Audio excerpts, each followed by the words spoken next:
Actually, let's scoot that back a little bit.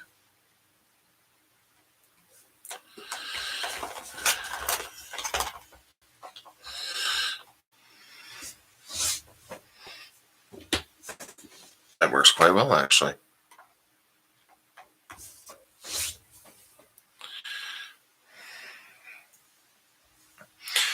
Well, hi, little bear. Yes. Well, I have my live back on my backup. Not my main yet. Still working on the main. But we're getting there.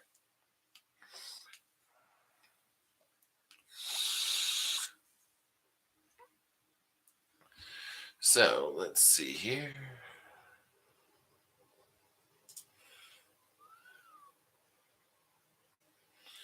I am currently bringing up the books. And there's this one. I am feeling much better, actually. However, whatever I got, Baby Dragon had, or whatever I had, Baby Dragon got. So there is that.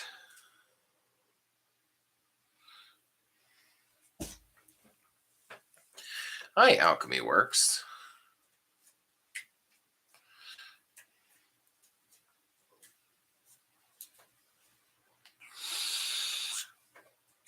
Think about it this way, at least it's nowhere near as hard for you to get me to lay down as it was for me to get you to lay down yesterday. Well, that's because you're less stubborn than I am. Everyone knows I'm the bigger brat.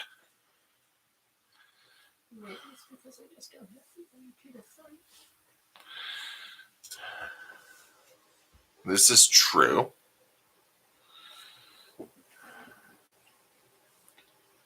You know, I wouldn't have thought you would have gone for the weakness defense, but you know. It's nice to know you're trying to call me weak now. Well, you know, I didn't say it. You did. You know, don't have the energy to fight. Sounds like weakness to me.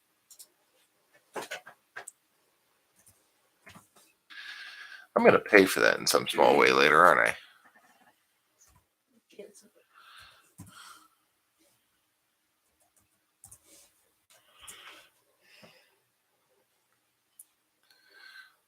Huh.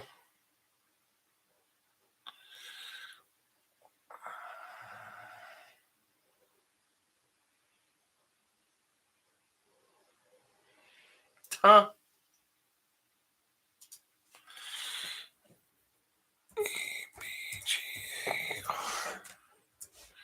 Ebgar.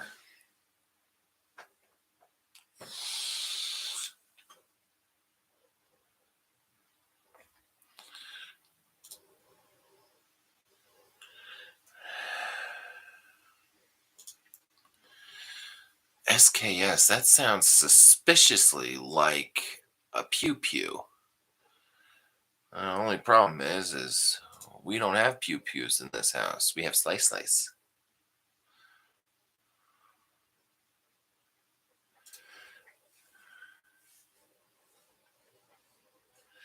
We have people openers, and I'm fairly certain if you'd like to come over, Baby Dragon can give you a first-hand account on how those work. I would love to if you came over and invited. Okay, people. So, welcome to another edition of I'm Just Sitting Here Reading Shit, but you people seem to like it.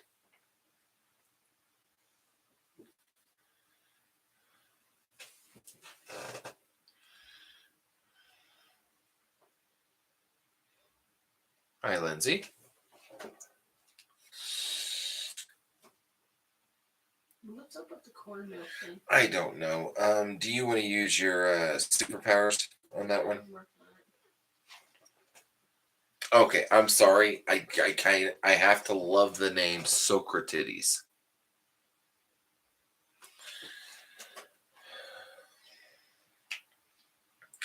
Thank you for the gifts, Little Bear Sir. Okay. So I figured give it about, what do you say, 5 minutes or so? And then start reading. Sounds good. Oh no, little Lisa, whatever will we do? I mean, it's not like, there's a chain of command set in place just for that. Not only that, but doesn't he have like the best fucking hospital to go to? That's just for the president, baby. Yeah. Well, it's not just for the president, but they will empty it out if he has to go there. Hi, Cammy. Now, that obviously shows that I can. So, but however, here's the thing. Can asks for an ability. May asks a question. No, stop being an ass and just say it. I did say it.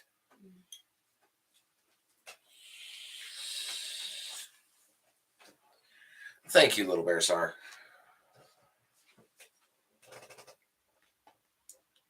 Point this one down just a little bit more. So I am live on YouTube as well. Because, well, I like YouTube better. Not to mention, when I go live on YouTube, it automatically posts it to my page. So that way the live, hi Bailey, is automatically saved. So that the people who miss it don't have to have me send it to them. They don't have to worry about downloading it or anything like that. It's just there. So honestly, even if I don't completely switch over to YouTube, I'm still going to stick with going live on YouTube. Honestly, why don't you just continue doing the dual lives? I mean, I could. I mean, it's not really going to hurt me anything. I mean, I've already got that other mount for the desk picked out anyways. Not only that, but eventually you'll get 50 followers or subscribers on. And I can go live on a phone. Hey, Hooked on a Melody, how are you? Yeah, guys. Oh, go ahead, babe. You can use your phone and your spare phone and use your tablet to read off of. Whatever my spare phone happens to be at the time. Wow. Baby, you did not hear me, did you? Use your spare phone to go live from and your other phone to go live from, and then use your tablet to read from. What tablet? The one that you want to get eventually.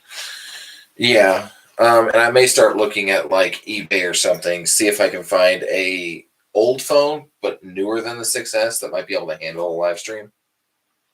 The 6S doesn't handle it. No, remember? I thought it would.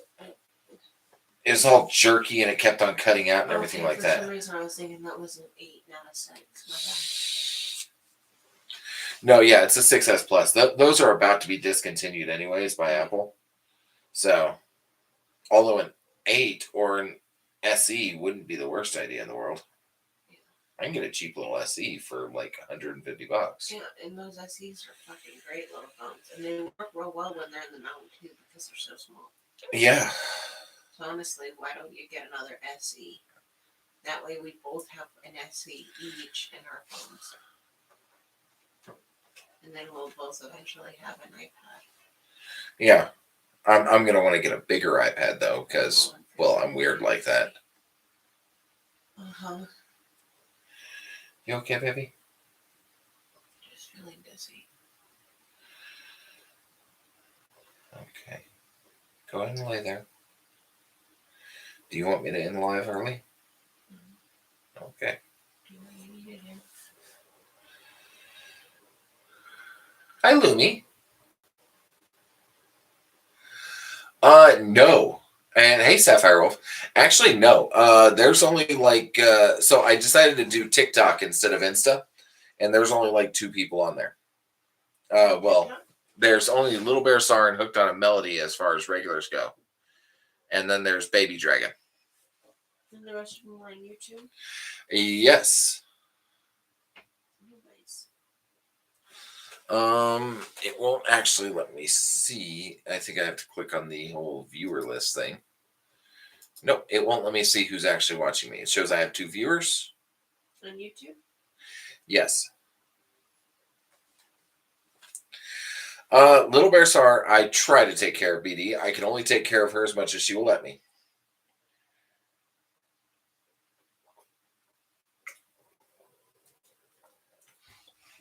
Well, Little Bear Star, I will tell you that it looks like Bailey, Lumi, and Sapphire Wolf are over here. Possibly all three.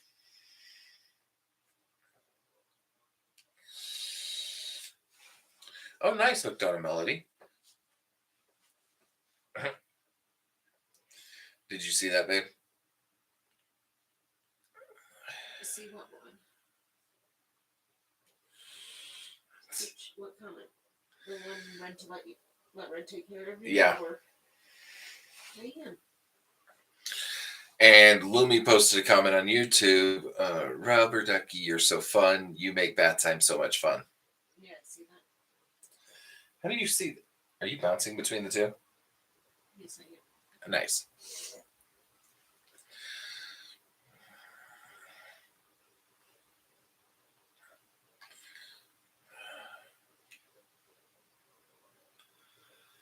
Hi, Halo. Hey, Halo. And that's how you know Baby Dragon's not feeling good, because you don't actually get a woo. I'm sorry. It's no, don't apologize. You don't feel good. Too much to fucking do the news. It pierces my own brain.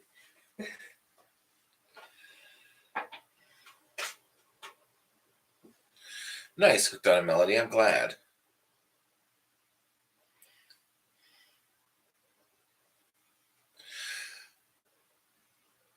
Okay, the part that sucks about doing this on my main phone and not having my spare phone out here, right, is the comment Lumi just made, right, about Rubber Ducky and Bass. Mm-hmm. And then I see a notification on my phone that says Lumi sent you a photo.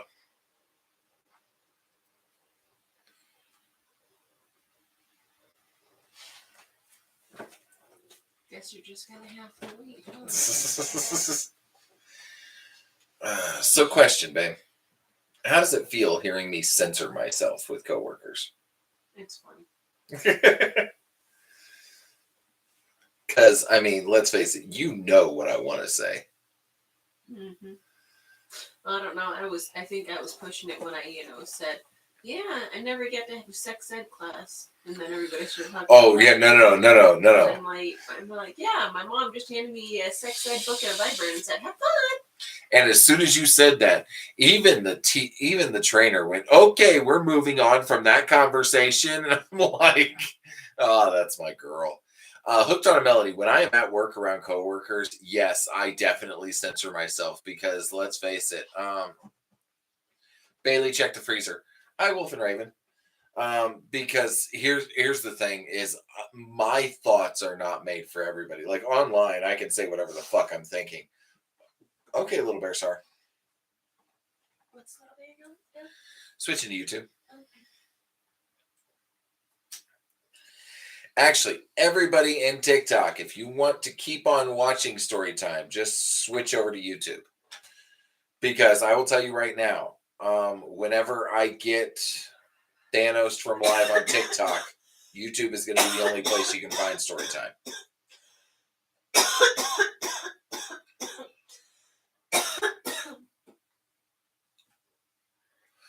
No, so yeah, I censor myself big time when it comes to work, because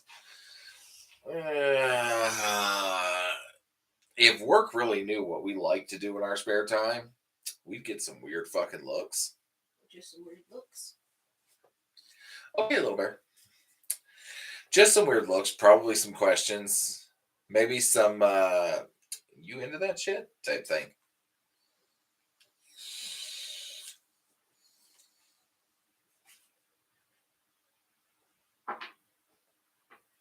Oh, nice, Sapphire Wolf.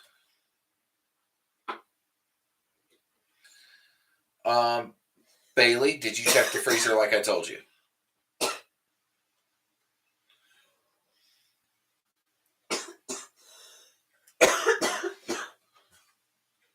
Check in between the couch cushions, underneath the couch, underneath the bed. Check everywhere you could possibly think of. And then sit there and think, where would the last place in the absolute world would this wallet be? And then go look there, because it's probably there, because that's how it usually is. At least that is it is for me. check fat rolls, and I say that from experience. Don't ask me what was lost there. What was lost there? Shut up! I said don't ask me I that. asked, and I want to know. I'll get out of bed, or I'll get out of off the couch if you don't say. Come on. Okay, I guess I'm standing up for the rest of the Okay, okay. A lighter and one time a bullet vibrator. That was on. And you couldn't find it? It wasn't in my fat rolls. Whose fat rolls was it in? If it's not mine and I'm looking for it, whose do you think? An ex's? Yes. Was she that big? Yeah, Nicole, Morgan's mom. She was bigger than me. I told you, I have dated the spectrum. Not to sound rude or nothing, but she was like one of those people that you roll in the flour and put what kind of thing? Yeah. Okay. No, she was a big girl, and I loved her. No, there's nothing wrong with. I love bigger women too. Yeah. Honestly, so. No, but yeah, no, she was a bigger girl, and I didn't have a problem with it. I knew a couple people who gave me like a weird look, but I actually dated a guy that I told you about him. His hey, name Gothic. was Nick or Kato. I don't know why I was gonna say that. Anyways, Kato, and his nickname was the Dragon Slayer because he usually dated women that were like 4 or 5 times bigger than he was, and he was as big as I was, so he was a fucking stick. Okay, Wolf and Rita.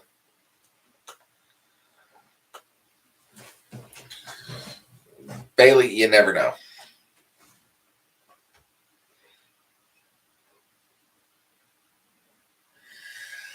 Awesome, Wolf and Raven. That sounds great. Thank you. Hooked on a melody. There's a lot of weird shit that gets talked about in this live.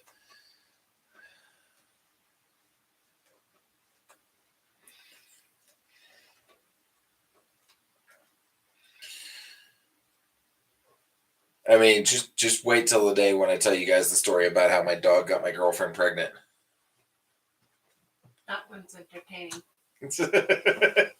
You laughed your ass off at that one. I still do.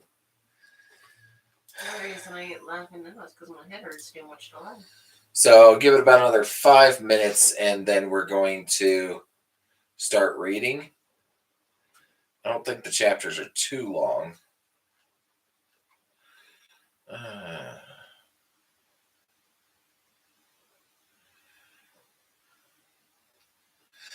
Lumi, why do you have questions? Is it about my dog getting my girlfriend pregnant? Technically, you were the one who got her pregnant. The dog just helped a little bit. No, it was the dog's fault. Okay. The dog helped. The dog assisted. Ooh, this one could be interesting. So there's some new movies up, right?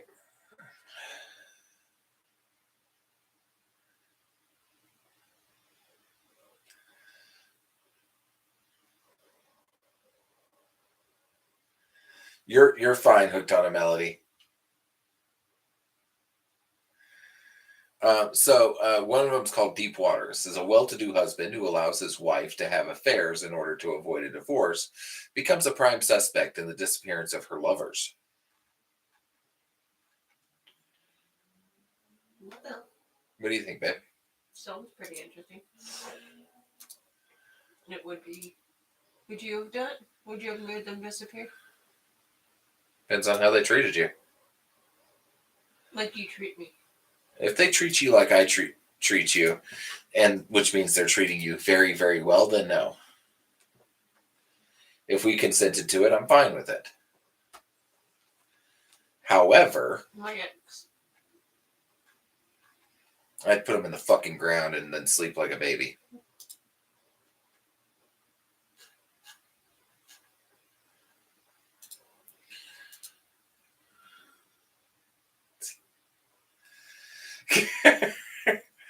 Okay, so me and my girlfriend were having sex, right? And we were out of condoms. It had been a long day and we were snowed in, so there was no going to get more.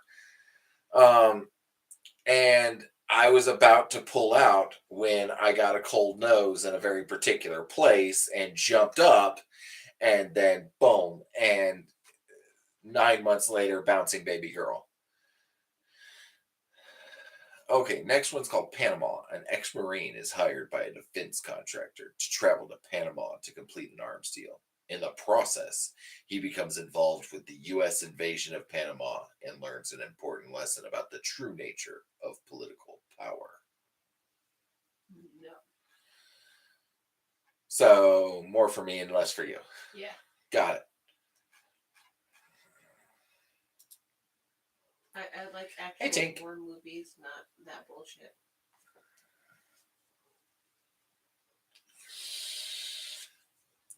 Okay, it possibly should have ruined it, Lumi. However, it was right at the end, and it was one of those things, it was going to happen whether anybody liked it or not. And so, yeah, it happened. I still blame the dog, though. What did the girl say at the time? Or what did she say at the time? Her exact words were, "Did you just fucking..." I said, "Yeah." Why? It's the dog's fault. And she did not accept that answer. Did you tell her what happened? Yes. She still didn't accept that answer. I wouldn't either, no. Well, that's because you're unreasonable. Oh, if I'm really that unreasonable, then why are you with me? Because I literally cannot find any woman better than you. I've tried, and in 37 years, oh, so you just none just exist. Oh, so you're just settling for me. No, I was settling when I thought about marrying Ty.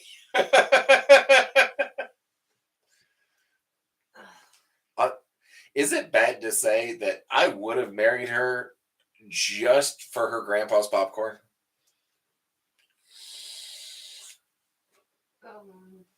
Why? Oh. So he had this like well-seasoned cast iron pan, right? That he cooked popcorn in. Like just heated up the oil, right? And then threw the kernels in and popped the popcorn in it, right? And then he melted butter all over it, but he did it perfectly. And then he actually put organic yeast on it. Like yeast flakes. Mm-hmm. I don't know what it's fucking delicious. Okay. What else? That's it. That's all he did to the popcorn. Are you absolutely positive? Yes. I could do that for you. You know that, right? I think it was the pan. We tried to do it. Me and her tried to do it at home. Like it just didn't work. I think it was the pan. Then let's get a cast iron pan and start cooking everything in that motherfucker. Maybe we can just go up to the Hamas, kill him, and take the pan. Probably should delete this live, huh? Maybe you shouldn't kill him. Maybe you could buy it from him, though. Yeah, no, that man wouldn't sell me a stick of gum. Why? Because as far as he's concerned, I hurt his granddaughter. His granddaughter was a lying piece of shit that was a hoe. Yeah, he didn't see it like that. She fucking cheated on you. With like 12 different guys. But he doesn't see it that way. Because it's his granddaughter. Don't be a murder hobo. It's not murder if you yell surprise. That hurt. Okay, no more woos. That was the only one I've done. I know. No more, dear. Woo.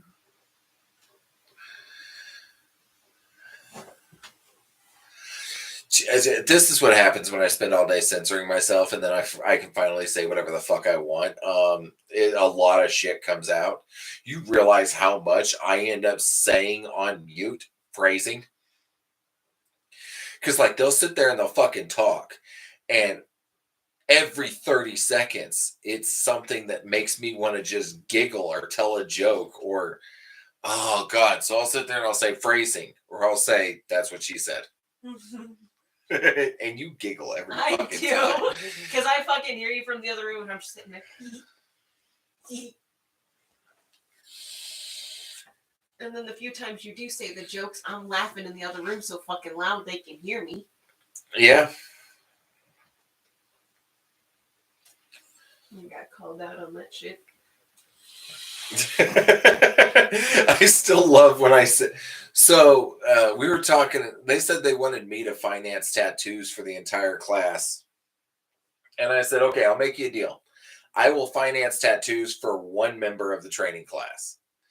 And everyone forgot that, like, I was engaged to her, who's in the training class. And this one guy, Gene, comes in. He's like, "Oh, thank you so much." And I'm sitting there. I was like, I hate to break this to you, Gene, but she's prettier than you. And he goes, "Well, ouch." And I was like, "Well, being engaged to her, I'm contractually obligated to say that she's prettier than everybody. So, that's the thing." You are even prettier than Ava Green holding two swords. Are you feeling good? Yeah. Why?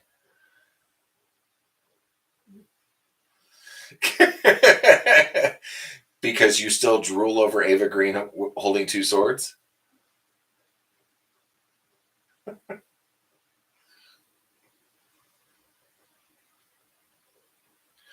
Okay, because it's dark, I can't tell if you're laughing or about to throw up. High five? There we go. Hi, Gentleman Wolf. Okay, so we're going to start reading in 1 minute, Gentleman Wolf. But do me a favor and move over to YouTube. Because we started doing lives on YouTube Monday night. However, here's the thing.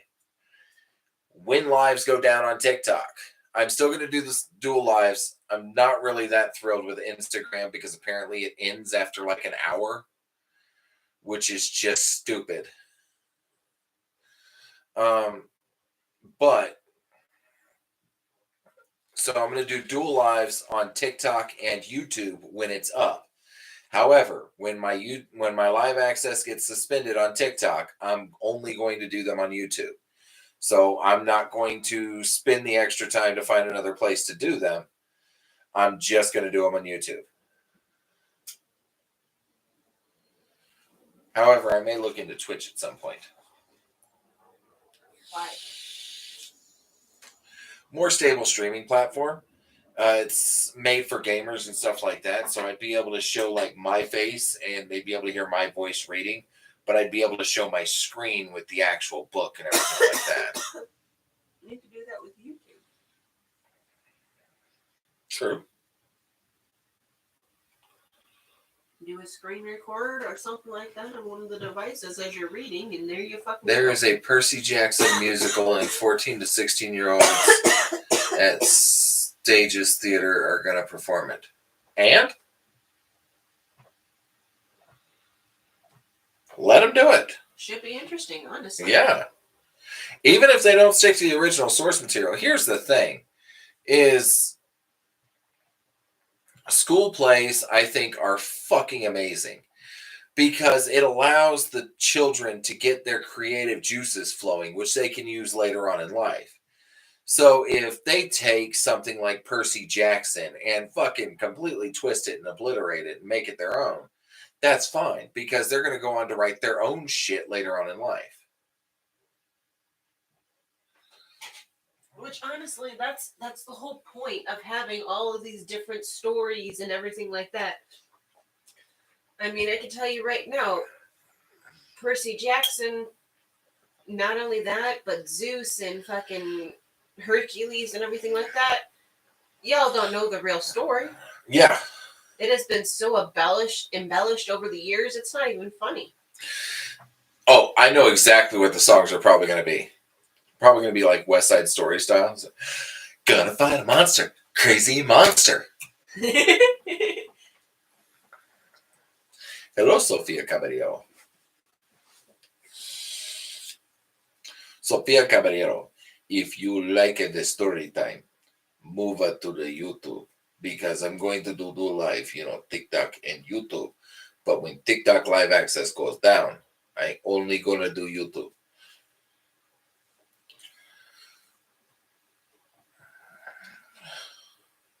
Are you going to tell her how to get to, YouTube?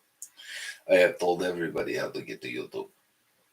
I have a question. Have you linked it to both profiles yet? Yes, all 3 profiles actually. Oh, spicy. I am super ahead of myself. So what is up with the Russian accent? I do not know what is up with the Russian accent. I'm thinking about reading in Russian accent. Do it. I don't think you should type it up. Wolf and Raven, no. See, you already stopped it. You failed. Okay, tell you what.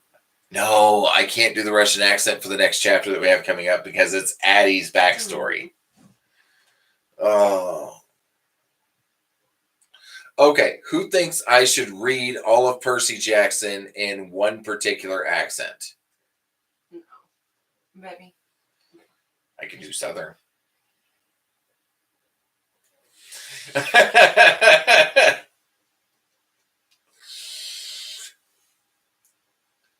Van Helsing accent? Oh, that's more German. Nein! I know German accent is kind of like a Russian accent, except you sound pissed off about everything. It'd be like, Chapter 12, we check into CC Spa Resort.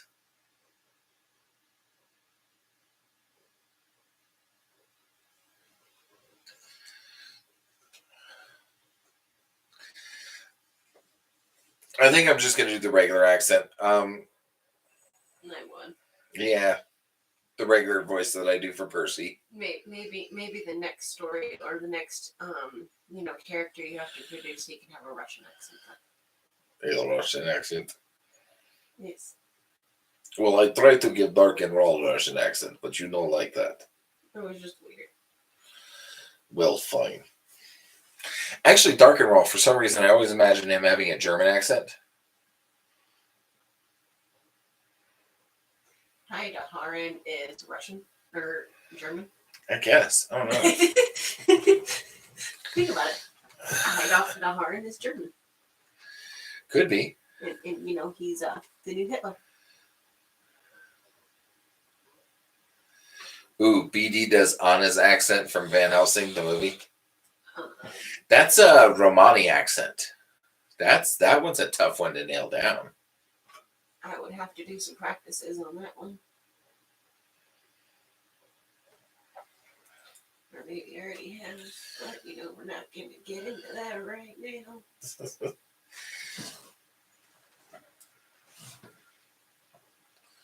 Oh, by the way, there is a certain accountant, right, that I always kind of thirsted after because, redhead with hair down past her ass, right? Mm-hmm. That I would now not touch with a 10-foot pole. Okay. And it's for the dumbest reason ever, but it's just a thing for me. What? She posted a video saying that she forgot about her Thanksgiving leftovers that she put out on the balcony 4 months ago. 4 months. For Thanksgiving leftovers. Yes, but it's on her balcony through a glass door. I'm sorry. I'm sorry. I have let the dishes sit for a while, okay? But never 4 months. 4 months. I let stuffed animals sit on the patio for 4 months. Yeah, here's the thing. When you let stuffed animals sit on the patio for 4 months, they don't start teaching their young. They do if they're covered in shit. Oh, that's fair. But still, that's a good reason to just throw the stuffy away. Well, I was going to throw the stuffy away, but then I was like, well, this stuffy is a huge-ass unicorn that's bigger than, her dad and I combined. And I want to try to save it. So I was like, okay, well, throw it on. Sapphire Wolf, take your time. Don't try and push yourself. I forgot about it. No. Because my balcony didn't lead out from a glass door. It led out from a fucking a metal door to Yeah, the no. balcony. She showed it through her glass door where they were all sitting, and it was taking up like half the balcony. And no, I can't do. I can't do it.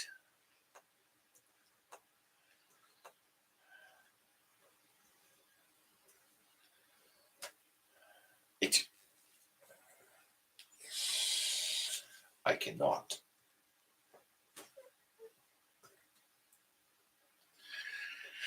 That is perfectly fine, Daddy's little girl. I actually haven't started reading yet. We have been talking about nonsense because I have been censored for far too long. Bright light. I am sorry.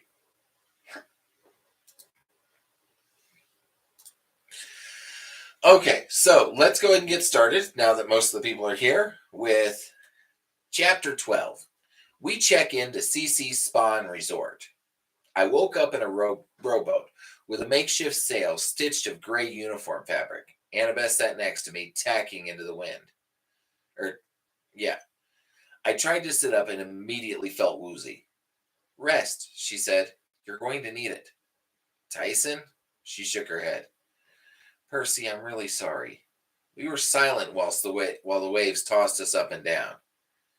He may have survived. She said half-heartedly. I mean, fire can't kill him. I nodded, but I had no reason to feel hopeful. I'd seen that explosion rip through solid iron. If Tyson had been down in the boiler room, there was no way he could have lived. He'd given his life for us, and all I could think about were the times I'd felt embarrassed by him and had denied that the two of us were related. Waves lapped at the boat. Annabeth showed me some things that she'd salvaged from the wreckage. Hermes' flask, now empty, an airtight bag full of ambrosia, a couple of sailor shirts, and a bottle of Dr. Pepper. She'd fished me out of the water and found my knapsack bitten in half by Scylla's teeth. Most of my stuff had floated away, but I still had Hermes' bottle of multivitamins, and of course, I had Riptide. The ballpoint pen always appeared back in my pocket, no matter where I lost it. We sailed for hours. Now that we were in the Sea of Monsters, the water glittered a more brilliant green, like hydra acid. The wind smelled fresh and salty, but it carried a strange metallic scent too, as if a thunderstorm were coming, or something even more dangerous. I knew what direction we needed to go. I knew we were exactly 113 nautical miles west by northwest of our destination. But that didn't make me feel any less lost. No matter which way we turned, the sun seemed to shine straight into my eyes.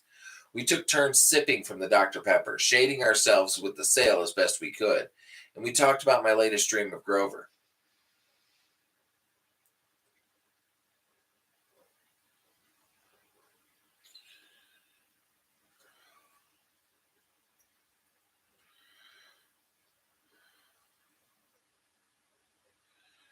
Okay, studios presenting Percy Jackson. Really? Red Bearded Vikings? Are you kidding me? One. Wolf and Raven says, bum, bum, bum. Red Bearded Viking Studios presenting Percy Jackson, Sea of Monsters. She's a dork. Yes, Demi Goddess, I am alive. And you guys keep jumping between YouTube and TikTok. Bunch of weirdos. Hi, Halo. Don't do it.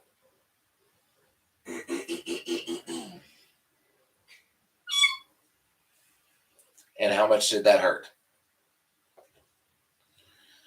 Was it worth it? Yeah.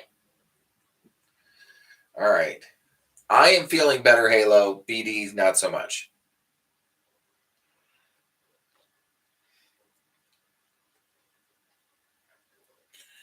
Let's see here. By Annabeth's estimate, we had less than 24 hours to find Grover, assuming my dream was accurate, and assuming the Cyclops Polyphemus didn't change his mind and try and marry Grover earlier. Yeah, I said bitterly. You can never trust a Cyclops. Annabeth stared across the water. I'm sorry, Percy. I was wrong about Tyson, okay? I wish I could tell him that. I tried to stay mad at her, but it wasn't easy. We'd been through a lot together. She'd saved my life plenty of times. It was stupid of me to resent her.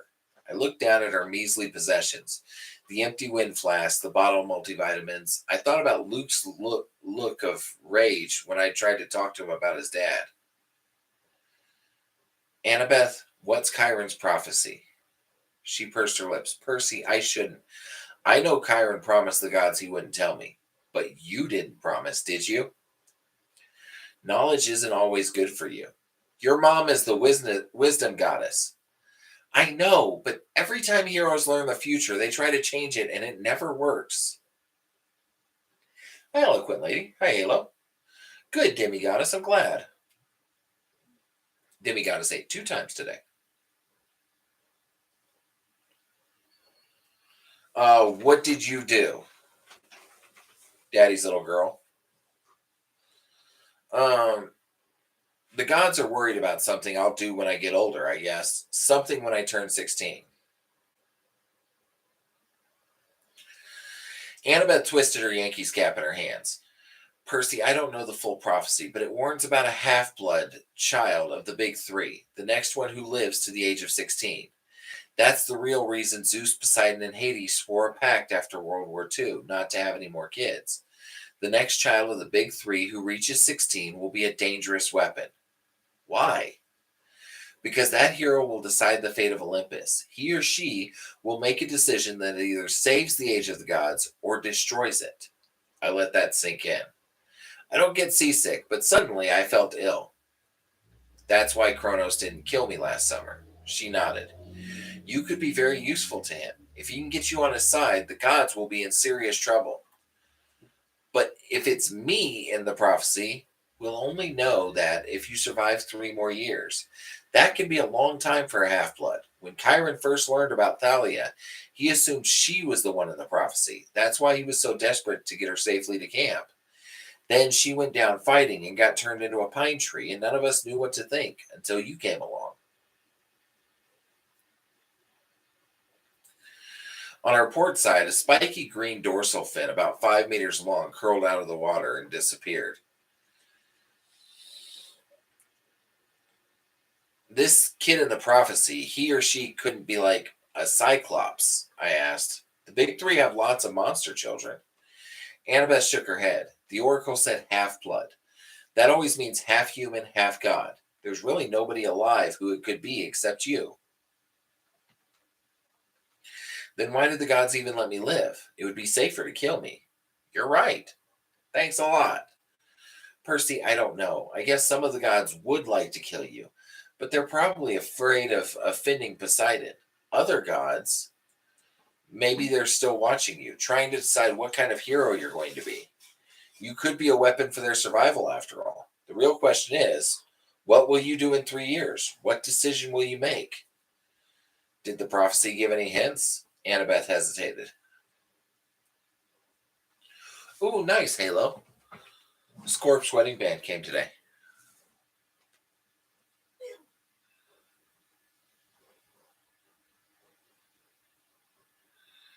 Oh, nice, Bailey.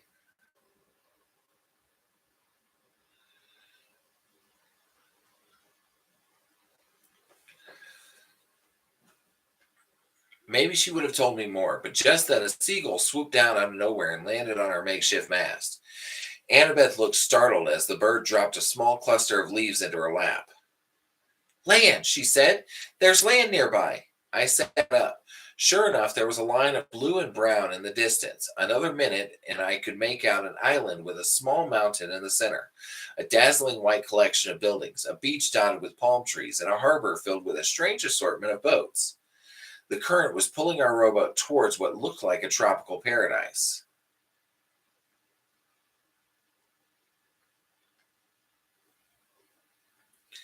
Welcome, said the lady with the clipboard. She looked like a flight attendant, blue business suit, perfect makeup, hair pulled back in a ponytail. She shook our hands as we stepped onto the deck. With the dazzling smile she gave us, you would have thought we'd just got off the Princess Andromeda rather than a bashed up rowboat.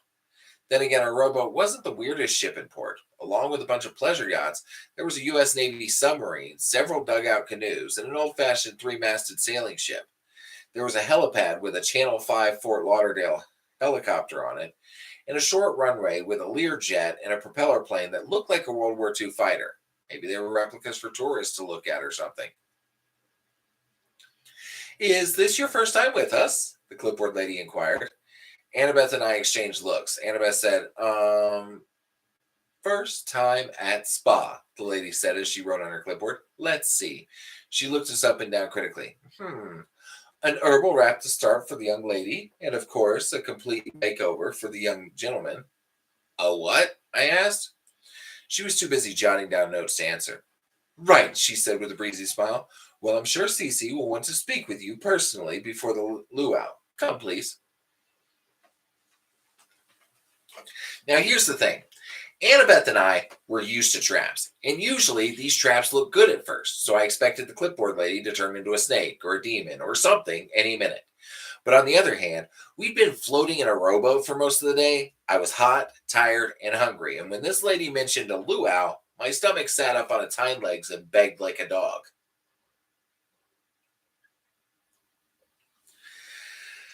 I guess it couldn't hurt, Annabeth muttered. Of course it could, but we followed the lady anyway. I kept my hands in my pockets where I'd stashed my only magic defenses, Hermes' multivitamins and Riptide. But the further we wandered into the resort, the more I forgot about them. The place was amazing. There was white marble and blue water everywhere I looked. Terraces climbed up the side of the mountain with swimming pools on every level, connected by water slides and waterfalls and underwater tubes you could swim through. Fountains sprayed water into the air, forming impossible shapes like flying eagles and galloping horses. Tyson loved horses, and I knew he'd love those fountains. I almost turned around to see the expression on his face before I remembered. Tyson was gone. You okay? Annabeth asked me. You look pale. I'm okay, I lied. Just let's keep walking. We passed all kinds of tame animals. A sea turtle napped in a stack of beach towels. A leopard stretched out asleep on the diving board. The resort guests, only young women as far as I could see, lounged in deck chairs, drinking fruit smoothies or reading magazines, while herbal gunk dried on their faces and manicurists in white uniforms did their nails.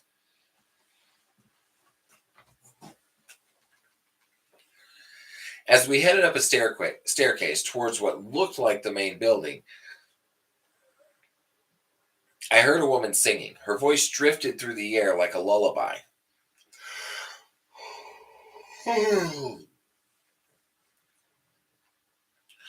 Her words were in some language other than ancient Greek, but just as old, Minoan maybe, or something like that. I could understand what she sang about. Moonlight in the olive groves, the colors of the sunrise, and magic, something about magic. Her voice seemed to lift me off the steps and carried me towards her. We came into a big room where the whole front wall was windows. The back wall was covered in mirrors, so the room seemed to go on forever. There was a bunch of expensive looking white furniture, and on a table in one corner was a large wire pet cage. The cage seemed out of place, but I didn't think about it too much because just then I saw the lady who'd been singing, and whoa. Hey, Pumpkin King. She sat at a loom the size of a big screen TV, her hands weaving colored thread back and forth with amazing skill. The tapestry shimmered like it was three-dimensional, a waterfall scene so real I could see the water moving in clouds drifting across a fabric sky. Night, Halo. Annabeth caught her breath. It's beautiful.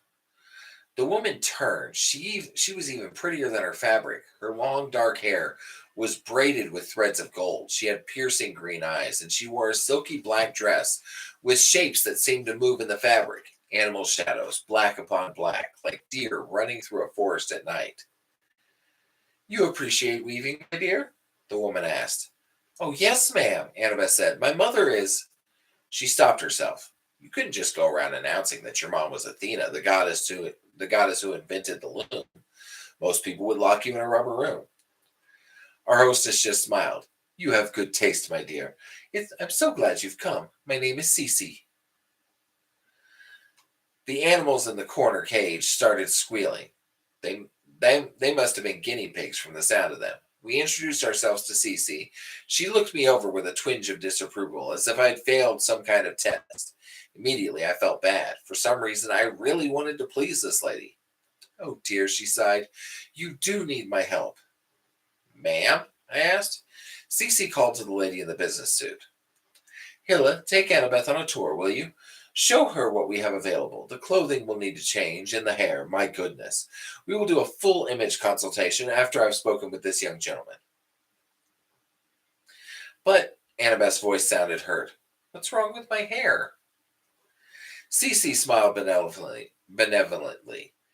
My dear, you are lovely, really, but you are not showing off yourself or your talents at all. So much wasted potential. Wasted? Well, surely you're not happy the way you are. My goodness, there's not a single person who is. But don't worry, we can improve anyone here at the spa. Hilla will show you what I mean. You, my dear, need to unlock your true self. Annabeth's eyes glowed with longing.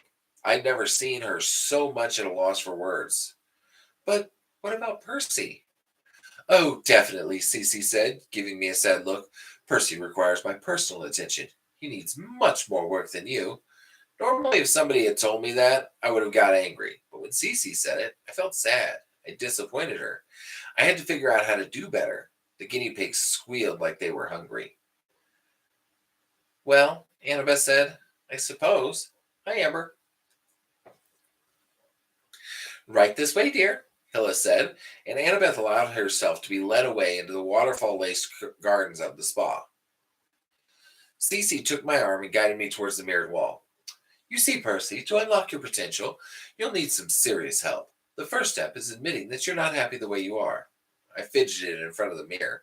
I hated thinking about my appearance, like the first zit that had cropped up on my nose at the beginning of the school year, or the fact that my two front teeth weren't perfectly even, or that my hair never stayed down straight.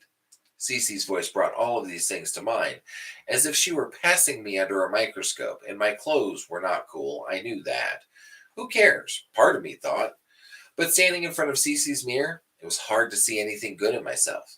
There, Cece consoled. How about we try this? She snapped her fingers, and a sky blue curtain rolled down over the mirror. It shimmered like the fabric on her loom. What do you see? Cece asked. I looked at the blue cloth, not sure what she meant. I don't. Then it changed colors. I saw myself, a reflection, but not a reflection. Shimmering there on the cloth was a cooler version of Percy Jackson, with just the right clothes, a confident smile on my face. My teeth were straight, no zits, a perfect tan, more athletic, maybe a couple of centimeters taller. It was me without the faults. Whoa, I managed. Do you want that? Cece asked. Or shall I try a different? No, I said. That's amazing. Can you really? I can give you a full makeover, Cece promised. What's the catch? I said. I have to, eat a special diet? Oh, it's quite easy, Cece said. Plenty of fresh fruit, a mild exercise program, and of course, this. She stepped over to her wet bar and filled a glass with water. Then she ripped open a drink mix packet and poured in some red powder. The mixture began to glow. When it faded, the drink looked just like a strawberry milkshake.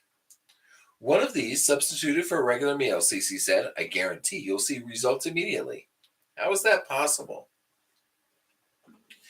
She laughed. Why question it? I mean, don't you want the perfect you right away? Something nagged at the back of my mind. Why are there no guys at this spa? Oh, but there are, Cece assured me. You'll meet them quite soon. Just try the mixture, you'll see. I looked at the blue tapestry, at the reflection of me, but not me. Now, Percy, Cece chided, the hardest part of the makeover process is giving up control. You have to decide. Do you want to trust your judgment about what you should be, or my judgment? My throat felt dry. I heard myself say, your judgment. Cece smiled and handed me the glass. I lifted it to my lips. It tasted just like it looked, like a strawberry milkshake. Almost immediately, a warm feeling spread through my gut, pleasant at first, then painfully hot, searing, as if the mixture were coming to a boil inside me. I doubled over and dropped the cup. What's happening? Don't worry, Percy, Cece said. The pain will pass. Look, as I promised, immediate results.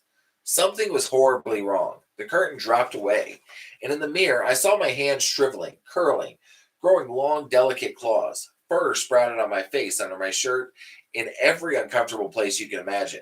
My teeth felt too heavy in my mouth. My clothes were getting too big, or Cece was getting too tall. No, I was shrinking. In one awful flash, I sank into a cavern of dark cloth. I was buried in my own shirt. I tried to run, but hands grabbed me, hands as big as I was. I tried to scream for help, but all that came out of my mouth was, reet, reet, reet.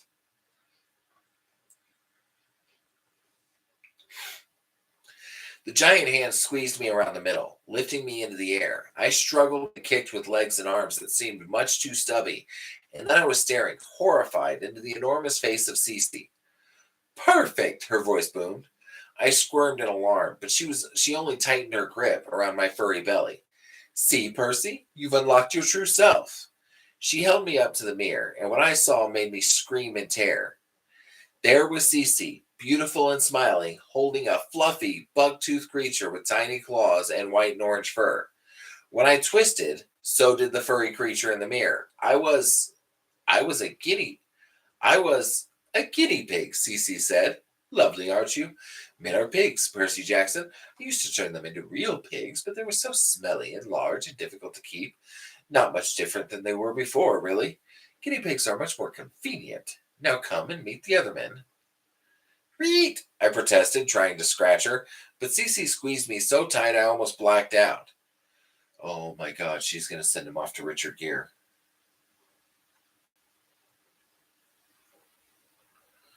By the way, if anybody got that joke, let me know.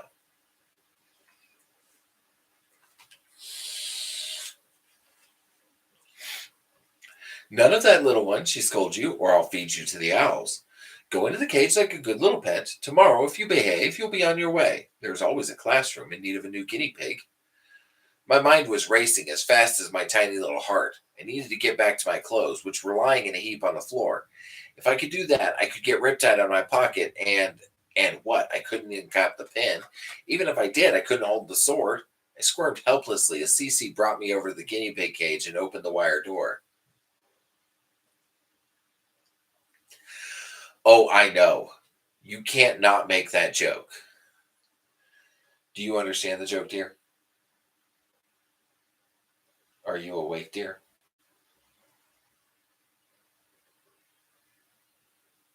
Oh, you are awake. Did you understand the joke? Okay.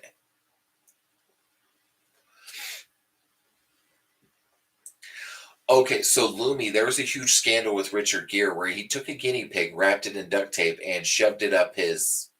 Yeah. So he could feel it wiggle. Why did he wrap it in duct tape then? So that the claws couldn't scratch him.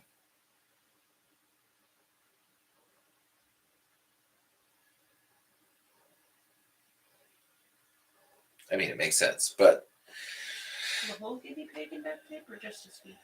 the whole guinea pig. Can the guinea pig move? I'm sorry, Lumi. I didn't make up that idea. Well, the guinea pig could wriggle, but not really move. How the fuck was the guinea pig supposed to breathe? I think he cared less about that. And so what, it got stuck up there? No. He would only stick it part of the way up and then pull it out when he was done. Okay. Maybe he left the mouth out so he could breathe. I don't know. Don't ask me. When it comes to a lot of things, I am an expert in a lot of things. Stuffing a guinea pig up my butt is not one of them.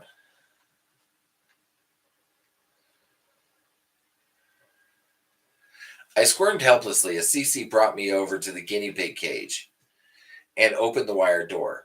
Meet my discipline problems, Percy, she warned. They'll never make good classroom pets, but they might teach you some manners. Most of them have been in this cage for 300 years. If you don't want to stay with them permanently, I'd suggest you, Annabeth's voice called, Miss Cece? Cece cursed in ancient Greek. She plopped me into the cage and closed the door. I squealed and clawed at the bars, but it was no good. I watched as Cece hurriedly kicked my clothes under the loom just as Annabeth came in.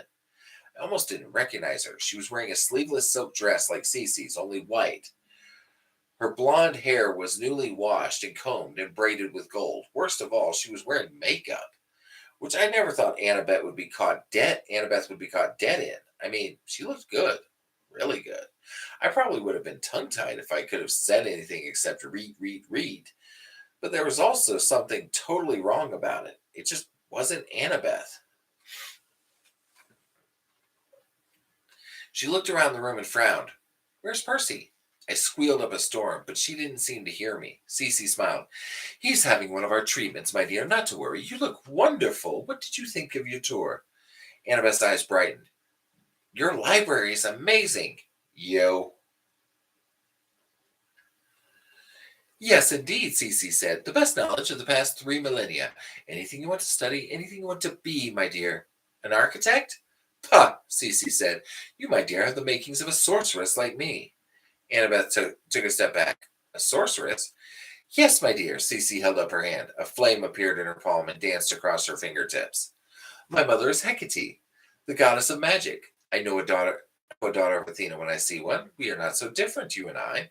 We both seek knowledge. We both admire greatness. Neither of us needs to stand in the shadow of men. I don't understand. Again, I squealed my best, trying to get Annabeth's attention, but she either couldn't hear me or didn't think the noises were important. Meanwhile, the other guinea pigs were emerging from their hutch to check me out. I didn't think it was possible for guinea pigs to look mean, but these did.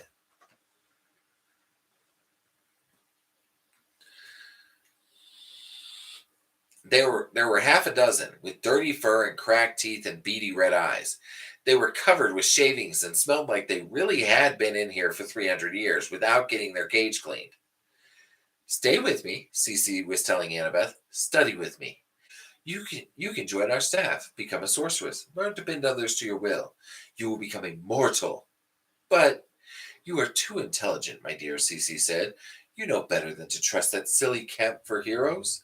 How many great female half-blood heroes can you name? Atlantia, Amelia Earhart.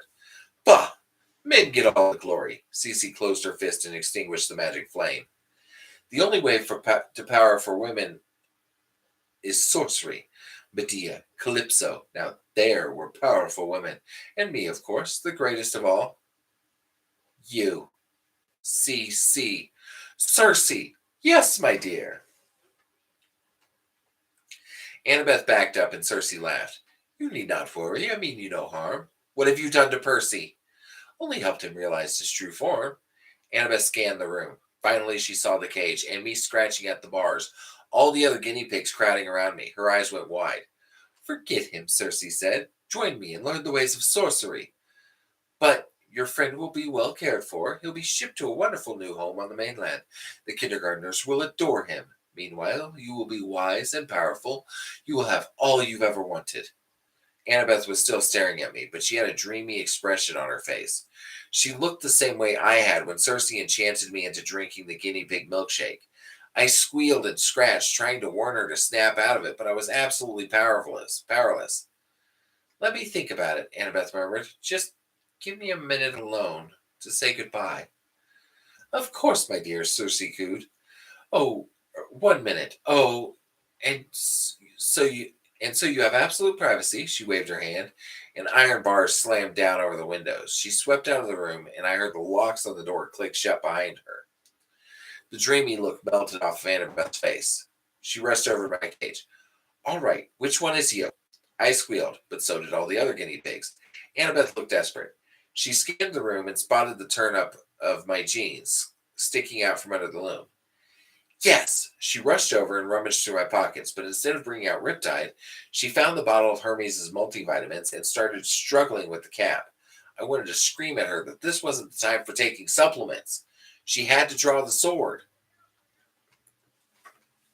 She popped a lemon chewable in her mouth just as the door flew open and Circe came back in, flanked by two of her business-suited attendants. Well, Circe sighed. How fast a minute passes. What is your answer, my dear? This, Annabeth said, and she drew her bronze knife. The sorceress stepped back, but her surprise quickly passed. She sneered. Really, little girl, a knife against my magic? Is that wise? Cersei looked back at her attendants, who smiled. They raised their hands as if preparing to cast a spell. Run! I wanted to tell Annabeth, but all I could make were rodent noises. The other guinea pigs squealed in terror and scuttled around the cage. I had the urge to panic and hide too, but I had to think of something. I couldn't stand to lose Annabeth the way I'd lost Tyson. What will Annabeth's makeover be? Cersei mused. Something small and ill-tempered. I know, a shrew. Blue fire coiled from her fingers, curling like serpents around Annabeth. Bye, Daddy's little girl. Have fun. I watched horror-struck, but nothing happened. Annabeth was still Annabeth, only angrier. She leaped forward and stuck the point of her knife against Cersei's neck. How about turning me into a panther instead? One that has her claws at your throat. How? Cersei yelped. Annabeth held up my bottle of vitamins for the sorceress to see. Cersei howled in frustration. Curse Hermes and his multivitamins. Those are such a fad. They do nothing for you. Turn Percy back into a human or else, Annabeth said. I can't. Then you asked for it.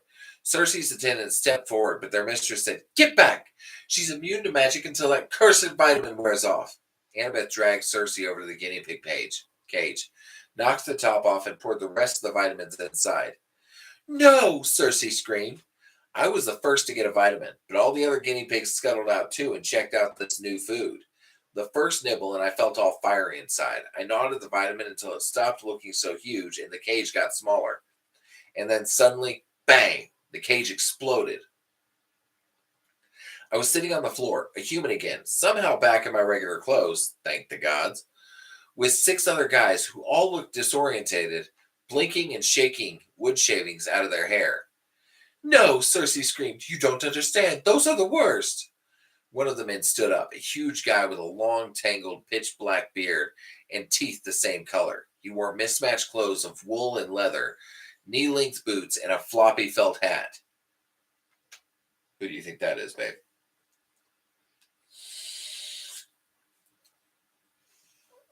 Just read. The other men were dressed more simply, in breeches and stained white shirts, all of them barefoot. Arr! Bellowed the big man. What's the witch done to me? No, Cersei moaned. Annabeth gasped. I recognize you. Edward Teach, son of Ares? Aye, lass, the big man growled, though most call me Blackbeard. And there's the sorceress what captured us, lads. Run her through, and then I mean to find me a big bowl of celery. Arr! Cersei screamed. She and her attendants ran from the room, chased by the pirates. Annabeth sheathed her knife and glared at me. Thanks, I faltered. I'm really sorry. Before I could figure out how to apologize for being such an idiot, she tackled me with a hug, then pulled away just as quickly. I'm glad you're not a guinea pig. Me too. I hope my face wasn't as red as it felt. She undid the golden braids in her hair. Come on, seaweed brain, she said. We have to get away while Cersei's distracted. We ran down the hillside through the terraces, past screaming spa workers and pirates ransacking the resort. Blackbeard's men broke the tiki torches for the luau, threw herbal wraps into the swimming pool, and kicked over tables of sauna towels. I almost felt bad letting the unruly pirates out, but I guess they deserved something more entertaining than the exercise wheel after being cooped up in a cage for 3 centuries. Which ship? Annabeth said as we reached the docks. I looked around desperately. We couldn't very well take our rowboat. We had to get off the island fast, but what else could we use? A sub? A fighter jet? I couldn't pilot any of those things, and then I saw it. There, I said. Annabeth blinked. But I can make it work. How? I couldn't explain. I just somehow knew an old sailing vessel was the best bet for me. I grabbed Annabeth's hand and pulled her towards the 3-mast ship. Painted on its prow was the name that I would only decipher later, Queen Anne's Revenge. Arrgh! Blackbeard yelled somewhere behind us. Those scallywags are aboarding me vessel. Get 'em, lads! Why am I always doing pirate voice? Because you're awesome at it. We'll never get going in time, Annabeth yelled as we climbed aboard. I looked around at the hopeless maze of sail and ropes. The ship was in great condition for a 300-year-old vessel, but it would still take a crew of 50 several hours to get underway. We didn't have several hours. I could see the pirates running down the stairs, waving tiki torches and sticks of celery. I closed my eyes and concentrated on the waves lapping against the hull, the ocean currents, the winds all around me. Suddenly, the right word appeared in my mind. Mizzenmast, I yelled. Annabeth looked at me like I was nuts, but in the next second, the air was filled with whistling sounds of ropes being snapped taut, canvases unfurling, and wooden pulleys creaking. Annabeth ducked as a cable flew over her head and wrapped itself around the bowsprit. Percy, how? I didn't have an answer, but I could feel the ship responding to me as if it were a part of my body. I willed the sails to rise as easily as if I were flexing my arm. I willed the rudder to turn. The Queen Anne's Revenge lurched away from the dock, and by the time the pirates arrived at the water's edge, we were already underway, sailing into the Sea of Monsters.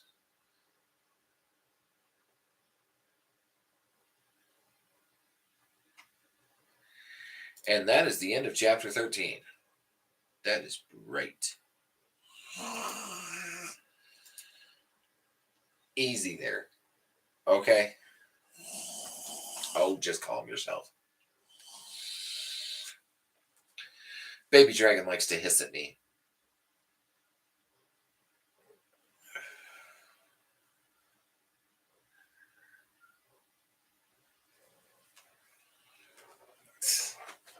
So, guys, we are going to switch over to Stone of Tears by Terry GoodKind. Chapter 22. Now, for those of you playing the home game, where we left off last night, or no, night before last, Addie was just about to give us her, well, for lack of a better term, her origin story. We're going to find out where she's from and how she lost her sight, and more importantly,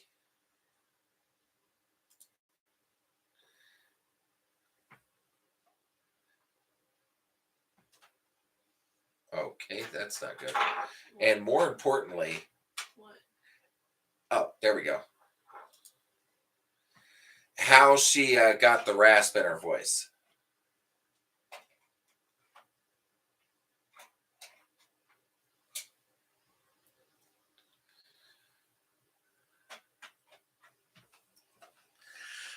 Yeah, sadly, little Versar, this is going to be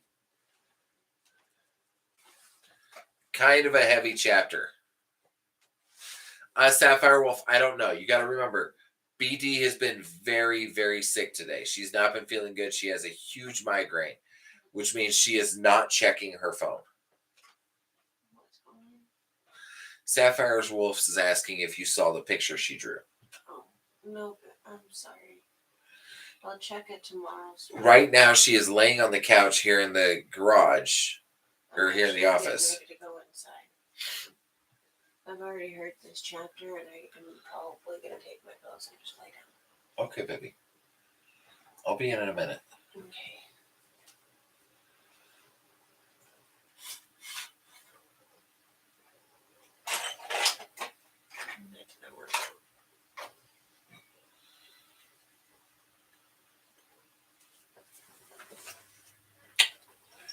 I love you, baby.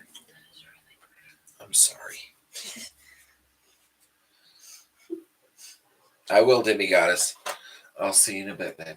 I'll finish as quickly as possible. No, you don't have to finish as quickly as possible. Take your time. Have fun. I know, but still. I'd rather cuddle with you. Okay, guys. I will, Sapphire Wolf. Yeah, she is. Okay. So, chapter 22. Addie drew a long breath. I be born in the town of Chura, in the land of Nicobaris. My mother did not have the gift of sorcery. She be a skip, as it be called. My grandmother Lindell be the one who before me to have it. My mother be grateful to the good spirits she be a skip, but bitter at them that I be gifted. She won't want me to, Little Bear Star. And by the way, if you want to watch this tomorrow when you're big, the live is automatically posted to my YouTube when I'm done.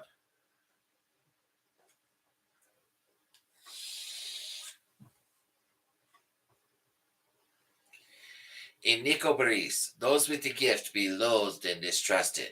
It be thought the gift be allied to the flows of power, not only from the creator, but also from the keeper. Even ones using the gift for good be suspected of being a baneling. You know of banelings, yes? Zed tore off a piece of bread. Yes, one's turned to the keeper, sworn to him. They hide in the light, as well as the shadows, serving his wishes, working to his ends. They can be anyone. Some work for good for years, hiding, waiting to be called. But when they are called, they do the keeper's bidding. They're also called by different names, but they're all agents of the keeper. Some books call them that, agents. Some are important people like Doc and Rawl, used for important tasks. Some are everyday people, used for dirty little deeds. Those with the gift, like Doc and Rawl, are the most difficult for the keeper to turn. Those without it are easier, but even they are rare.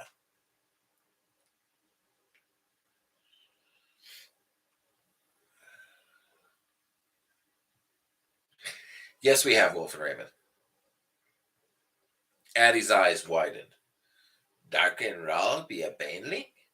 Zed lifted an eyebrow as he nodded. Admitted it to me himself. He said he was an agent, but it's the same thing, whatever the word, and I've heard any number. They all serve the keeper. This be dangerous news. Zed sopped up some stew with a piece of bread.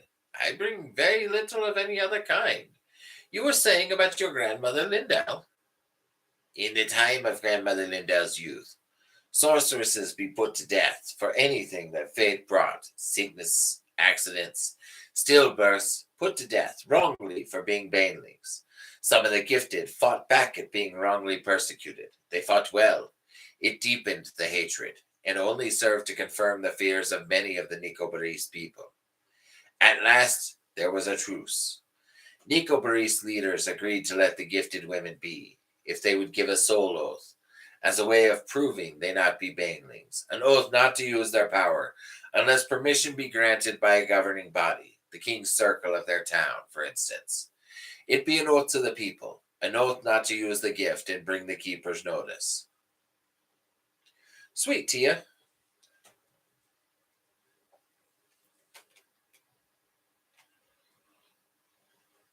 Zed swallowed a mouthful of stew. Why would people think sorceresses were banelings? Because it'd be easier to blame a woman for their troubles than to admit the truth, and more satisfying to accuse than to curse the unknown. Those with the gift use power that can help people, but it can also be used to harm them. Because it can be used to harm, it be believed the must be given, at least in part by the keeper. Superstitious nonsense, he growled. As you well know, superstition needs no grounding in truth, but once rooted, it grows a strong though twisted tree. He grunted his assent. So, no sorceress used her power? Addie shook her head. No, unless it be for some common good. And they went before the king's circle of their town first and asked permission. Every sorceress went before the circle of their town or district and swore an oath to the people, an oath on her soul, to abide by the wishes of the people, swore a solemn oath not to use her power on or for another unless asked to do so by the agreement of the circle.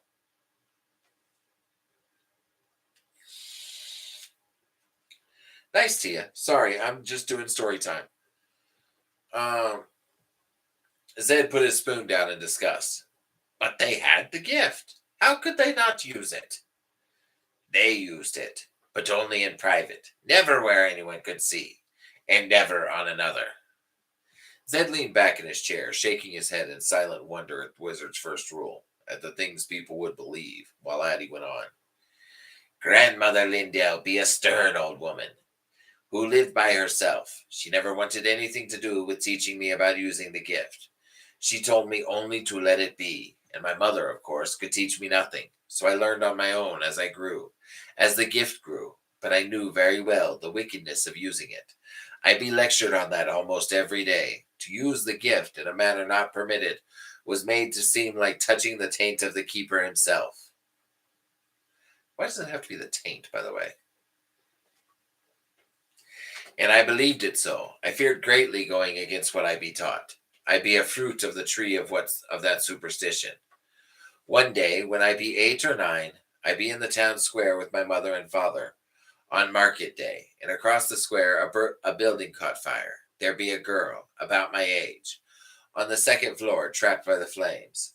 She screamed for help. No one could reach her because the fire be all through the first floor.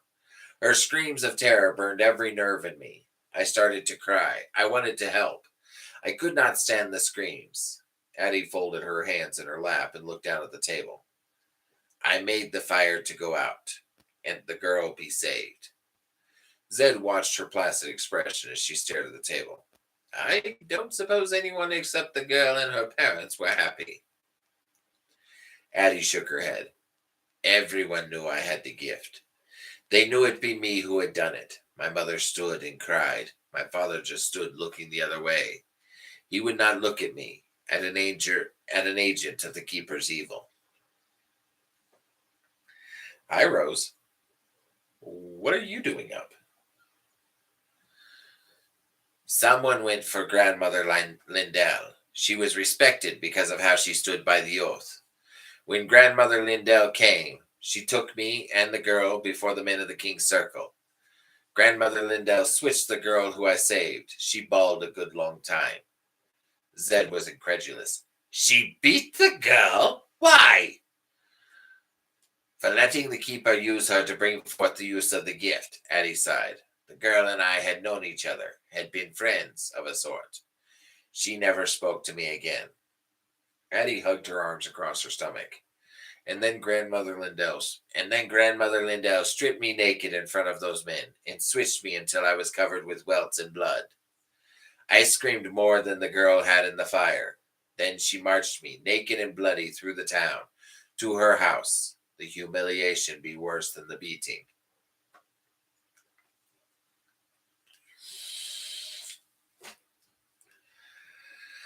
Babe, I love how you go to bed and then still turn on story time.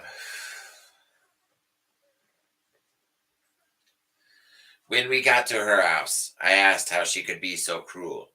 She looked down her nose at me, looked at me with that puckered, angry face of hers, and said, Cruel, child? Cruel? You got not one switch more than you deserved, and not one less than what it took to keep you from being put to death by those men.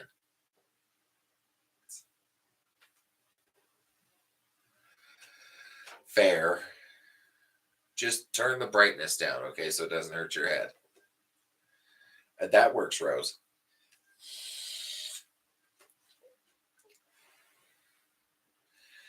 Then she made me give the oath. I swear on my hope of salvation never to use the gift on another, for any reason, without the permission of the king or one of his circles, and upon forfeit of my soul to the keeper, should I ever use the gift to harm another.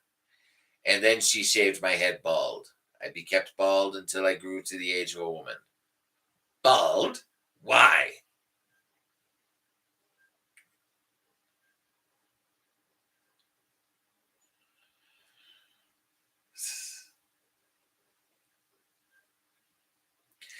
Because in the Midlands, as you know, the length of a woman's hair show her social standing. It be meant to show me and everyone else that there be no one lower than I. I had used the gift, publicly, without permission. It be a constant reminder of the wrong I had done. I lived with Grandmother Lindell. From then on, I only rarely saw my mother and father. At first, I missed them greatly. Grandmother Lindell taught me how to use the gift, so I would be able to know it well, to be able to know what I was not to do. I did not like Grandmother Lindell much. She be a cold woman, but I respected her. She be fair after a fashion. If she punished me, and she did, it be only because I broke her rules. She switched me hard, but only for an infraction I be warned of. She taught me. She guided me in the gift, but she never gave me a kindness. It be a hard life, but I learned discipline. Most of all, I learned to use the gift. For that, I will always be thankful to her. For that be my life. The gift be touching something higher,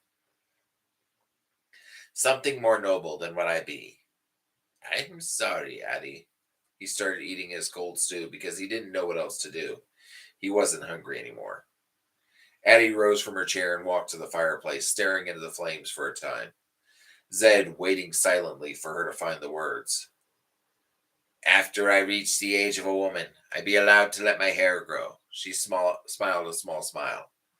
At that age, as I filled into my form, I be thought an attractive woman. Zed pushed the bowl of stew away and went to stand by her, putting a hand on her shoulder. No less attractive now, dear lady.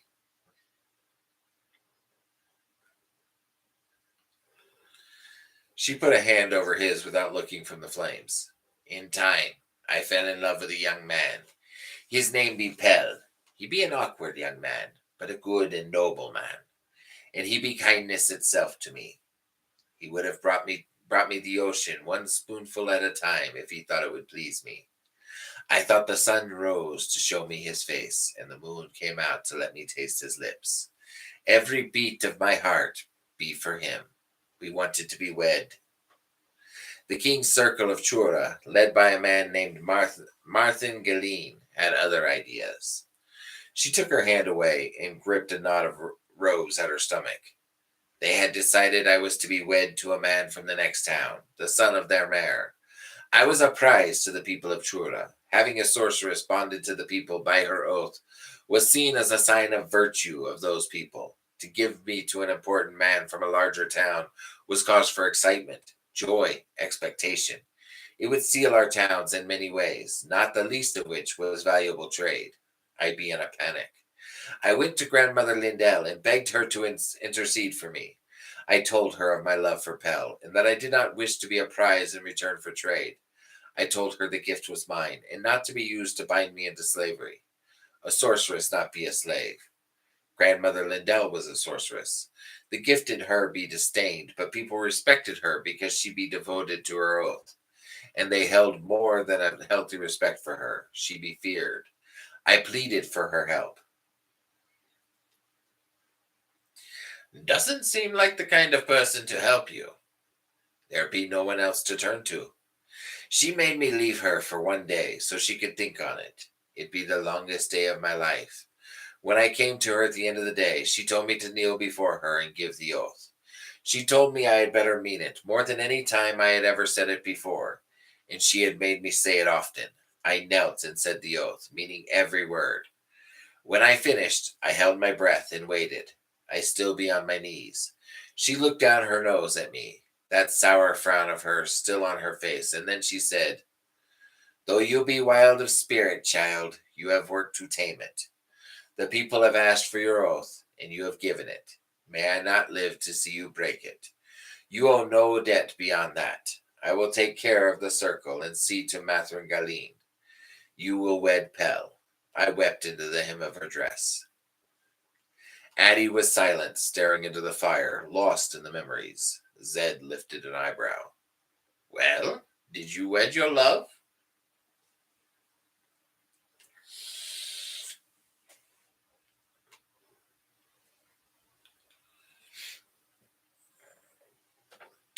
Yes, she whispered in her soft rasp. She took the spoon off its hook and stirred the stew while Zed watched her. At last, she hung it back at its place. For 3 months, I thought life be beyond bliss. Her mouth worked soundlessly as she stared into nothingness. Zed put an arm around her shoulder and gently led her back to the table. Sit, Addie. Let me bring you a cup of tea. She was still sitting, her hands folded together on the table, staring off when he returned with the steaming cups. He placed one in her thin hands as he sat opposite her. He didn't press her to go on before she was ready. At last she did. One day, the day of my birth in 19 years, Pell and I had taken a walk in the country. I be with child. She lifted the cup in both hands and took a sip. We spent the day walking past farms, thinking of names for our child, holding hands, and Well, you know the foolishness of love at that age. On our way back, we had to walk past the Chura mill, just outside of town. I thought it strange no one be there. Someone always be at the mill. Addie closed her eyes for a moment and then took another sip of tea. As it turned out, there be people there, the blood of the fold. They be waiting for us. Guys, I'm going to let you know right now.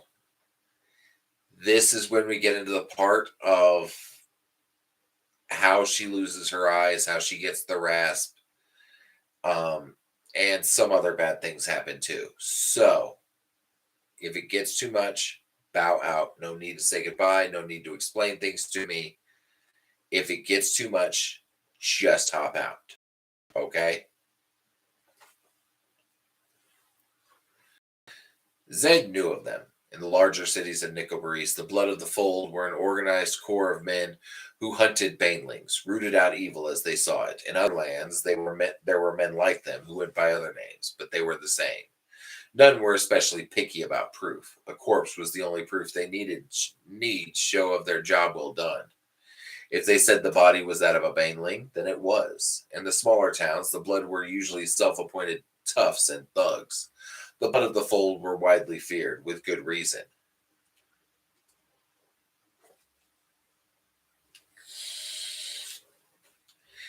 They took us, her voice broke, but only that once, into separate rooms in the bottom of the mill. It be dark and smelled of the damp stone walls and grain dust. I did not know what be done to Pell. I be almost too terrified to breathe. Mathrin Galeen said Pell and I be banelings. He said I would not wed as I should have, because I wished to bring the keeper's notice to Chura. There be a sickness, a fever in the country that summer, and it brought death to many a family. Mathrin Galeen said Pell and I brought the sickness. I denied it be so, and spoke the oath to show proof. Addie turned the cup in her hand, cup in her finger as she stared at it. Zed touched her hand. Drink, Addie. It will help you. He had put a pinch of cloud leaf into her tea to help relax her. She took a long swallow. Mathrin Galeen said Pell and I be banelings, and the graveyard be full of the proof of that. He said he wanted only for Pell and I to tell the truth, to confess. The other men of the blood be growling like hounds around a rabbit, ready to tear us apart. I be terrified for Pell. As they beat me, I knew they would be doing worse to him, to make him name me a baneling. Nothing be better for the blood of the fold than to have someone name a loved one as a baneling. They would not listen when I denied it. She looked up into his eyes. They would not listen.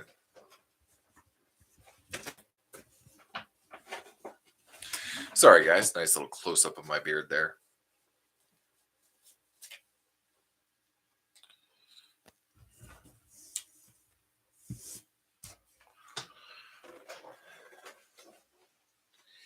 Anything you said, Zed offered quietly, would have made no difference, Addie. It wouldn't have mattered. When you are in a leg-hold trap, reasoning with the steel does no good. She nodded. I know. Her face was a calm mask over a thunderhead. I could have stopped it had I used the gift, but it be against everything I be taught, believed. It be as if using the gift would prove to myself that what the men said be true. I felt it would have been blasphemy against the Creator. I be as helpless while the men beat me as if I did not have the gift. She drained the tea from her cup. Even as I screamed, I could hear Pell's screams echoing from another room. Zed went to the fire and brought the pot back, filling her cup again. It wasn't your fault, Eddie. Don't blame yourself.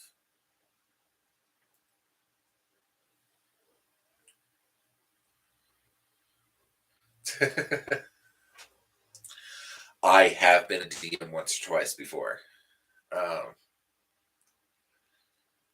She flicked a glance up at him as he poured himself another cup. They wanted me to name Pell as a baneling. I told them I would not. That they could kill me, but they could not make me say that it be so. Mathrin bent close to me, put his face close to mine. In my head, I can still see his smile. He said, I believe you, girl, but it doesn't matter, because it not be you we want to name the baneling. It be Pell we want to speak the name of the baneling. It be you we want Pell to name. You be the baneling. Then the man held me down. Matherin tried to pour something down my throat. It burned my mouth.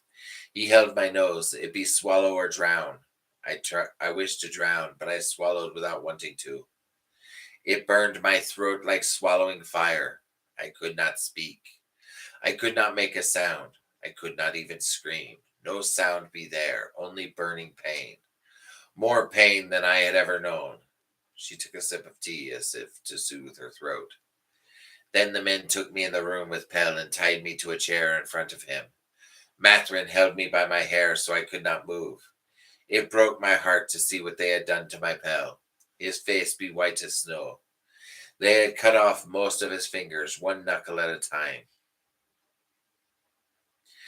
Her own fingers tightened around her cup as she stared into the vision.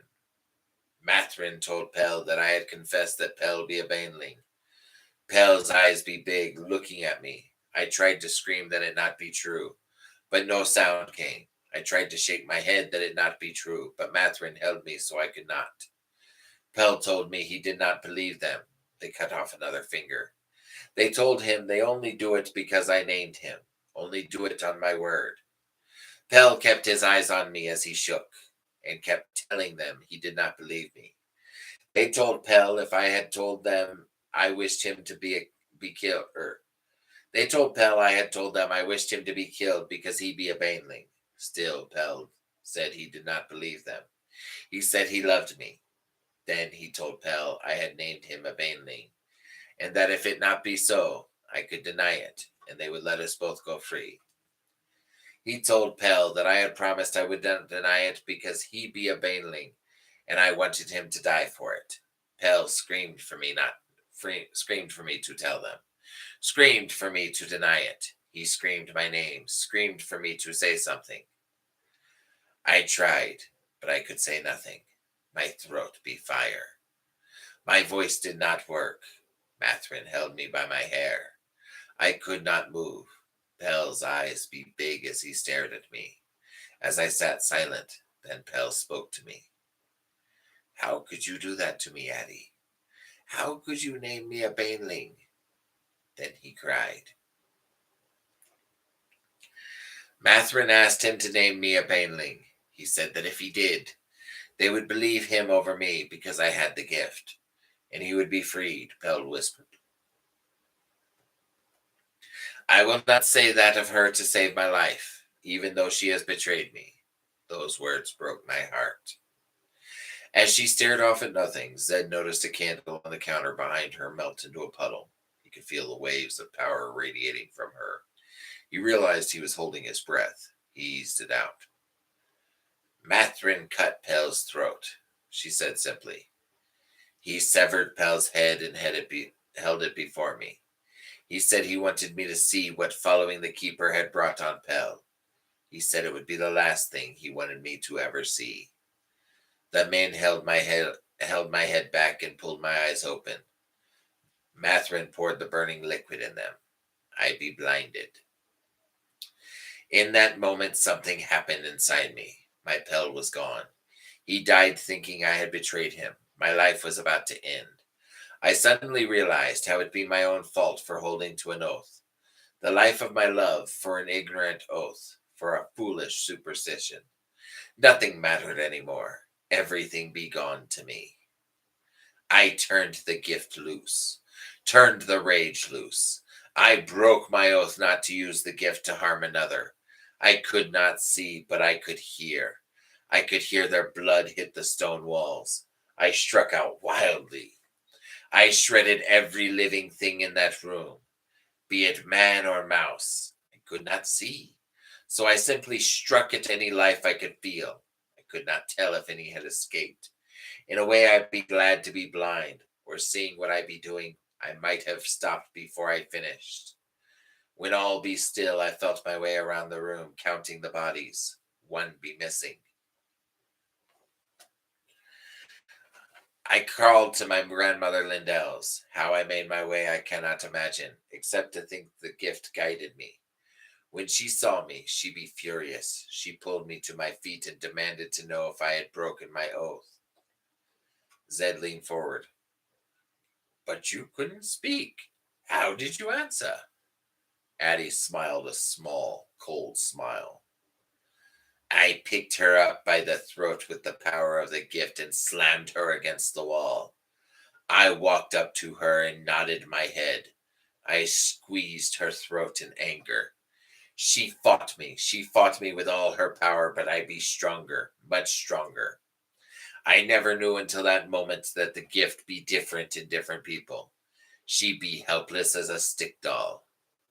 But I could not hurt her, as much as I wished to, for her asking that question before any other. I released her and sagged to the floor. I could stand no longer. She came to me and began tending to my wounds. She told me I had done wrong by breaking my oath, but that what was done to me was a more grievous wrong. I never feared Grandmother Lindell again, not because she be helping me, but because I had broken the oath. I be beyond the laws I had been taught, and because I knew I was stronger than she, from that day on, she be afraid of me. I think she helped me because she wanted me well so I could leave. A few days later, Grandmother Lindell came home to tell me that she had been called before the king's circle in question. She said all the men at the mill, all the blood of the fold be dead except Mathrin. He had escaped. She told the circle she had not seen me. They believed her, or said they did, because they did not want to confront her, and additionally a sorceress who had killed that many men in such a shocking manner. So they let her go about her business. Some of the tension seemed to ease from her shoulders. She studied the teacup a moment. Some of the tension seemed to ease from her shoulders. She studied the teacup a moment, and then took another sip. She held the cup out for him to warm. Zed poured a little more. He idly wished he had put some of the powdered cloud leaf in his own tea. He didn't think that was the end of the story. I lost my child, Addie said in a soft rasp. Zed looked up. I'm sorry, Addie. She looked up to meet his eyes. I know. She took one of his hands in both hers, and after he set down the kettle, I know. She took her hands from her. She took her hands back. My throat healed. She touched her fingers lightly to her neck, then knitted them together. But it left me with a voice like dragging iron over rock. He smiled at her. I like your voice. Iron fits the rest of you. The ghost of a smile passed across her face. My eyes, though, did not grow better. I be blinded. Grandmother Lindell not be as strong as me, but she be old, and had seen many a trick with the gift. She taught me to see without my eyes. She taught me to see with the gift. It not be the same as eyes, but in some ways it be better. In some ways I see more. After I be healed, Grandmother Lindell wanted me to leave. She not be fond of living with one who had broken the oath. Even though I be of her blood, she feared I would bring trouble, whether from the keeper for breaking my oath, or from the blood of the fold, she did not know. But she feared trouble would come because of me.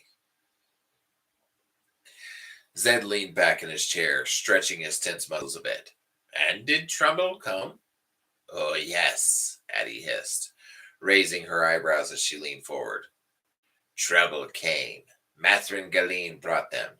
20 blood of the fold, ones paid by the crown. Professionals, battle-hard men. Big men, grim-faced, savage men, all pretty on horseback in neat ranks, with swords, shields, and banners, every spear held just so at the same angle. All pretty in their chainmail and polished breastplates, shining with the embossed crest of the crown, and all wearing helmets with red plumes that flicked as they rode, every horse white.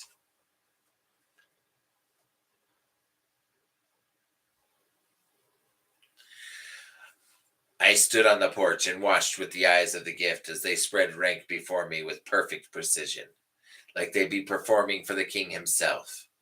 Every horse Put every foot the same, stopping in a line at the lifting of a finger from the commander. They be spread out before me, ready, eager to do their grisly duty. Mathrin waited behind them on his horse, watching. The commander called out to me, "You be under arrest as a baneling, and are to be executed as such." Addie lifted her head from the specters of her memory, her eyes meeting Zed's. "I thought of Pell, my Pell." Her expression hardened into an iron mask. "Not one sword cleared a scabbard. Not one spear be leveled. Not one foot touched the ground before they died. I swept the line from left to right. Not one. I swept the line from left to right, one man at a time. Everything I had into each in turn, quick as a thought. Thump, thump, thump. Everyone except the commander. He sat still and stone-faced upon his white horse as men in armor crashed to the ground to each side of him. When it be finished, when the last shield had clattered into silence, I met his eyes. "Armor," I told him, "be of no use against a true baneling or a sorceress. It only be of use against innocent people." Then I told him he was to deliver a message to the king for me, from one sorceress named Addie. In a calm, firm voice, he asked the message. I said, "Tell him that if he sends another of the blood of the fold to take me, it will be the last living order he ever gives." He looked at me for a moment without a hint of emotion in his cold eyes, and then he turned his horse and walked it away without looking back. Her gaze sank to the table. My grandmother turned her back to me. She told me to leave the shelter of her roof and never to return. A little wince touched Zed's face before he caught it, at the thought of a sorceress with enough power to kill men in that fashion. It was exceedingly rare for a sorceress to be that strong in the gift. "What of Mathrin? You didn't kill him?" She shook her head. A humorless smile played across her lips. "No, I took him with me." "Took him with you?" "I bonded him to me, bonded his life to mine, bonded him so that he always know where I be, and so that every new moon he was compelled to come to me, no matter where I be, no matter what he wished. He had to follow me. At least close enough so that he could come to me every new moon." Frowning, Zed studied the dregs in his teacup. "I met a man once in Winstead, the capital and crown seat of Kelton. His name was Mathrin. He was a beggar, missing the fingers on one hand, as I recall. He was blind. His eyes had been—" Zed's eyes suddenly fixed on hers. She was watching him. "His eyes had been gouged out." Addie nodded. "Indeed they had." Her face was iron again. "Every new moon he came to me, and I cut something off him, letting his screams try to fill the emptiness in me." Zed leaned back. His hands pressed to the tabletop. Iron indeed. "So you made a new home in Kelton?" "No, I made no home. I traveled seeking out women with the gift, ones who could help me in my studies. None knew very much of what I sought, but each knew at least a little the others did not. Mathrin followed, and every new moon he came to me, and I cut something else from him. I wanted him to live forever, to suffer forever. He be the one who beat me down there with his fists so I would lose Pell's child. He be the one who killed Pell. He be the one who blinded me." Her white eyes shone red in the lamplight as she stared off again. "He be the one who made Pell believe I had betrayed him. I wanted Mathrin Galeen to suffer forever." Zed gestured vaguely with his hand. "How long did he last?" Addie sighed. "Not long enough, and too long." Zed frowned. "One day, a thought occurred to me. I had never used the gift to prevent Mathrin from killing himself. Why would he still come to me? Let me make him suffer like I did. Why would he simply not end it? So the next time he came and I cut something else off, I also cut the bond, cut his need to come the next time. But I did it in a way so as he would not notice, so he could simply forget about me if he wished. So that was the last you saw of him? She gave a grim shake of her head. No, I thought it would be. But he returned with the next new moon, returned when he needn't have. It made my blood run cold to wonder why. I decided that it'd be time for him to pay with his life for what he had done to me, and Pell, and all the others.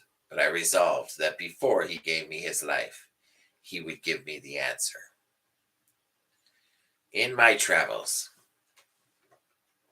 I had learned many things, things for which I thought I would never have use. That night I found use.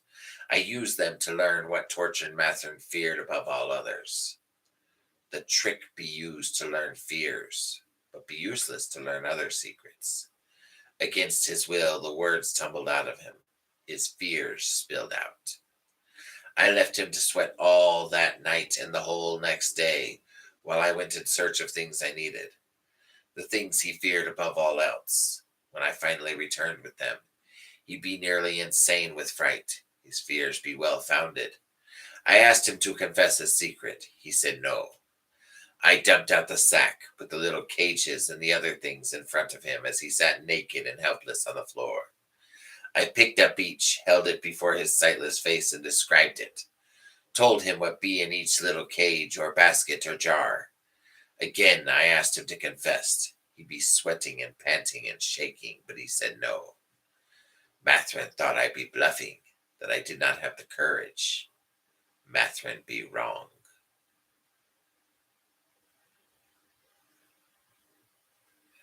Yep, Bailey, that happens. I steeled myself and brought his worst fears to life for him. Zed's brow bunched up into wrinkles. Curiosity won out over dread. What did you do? She lifted her head to look into his eyes.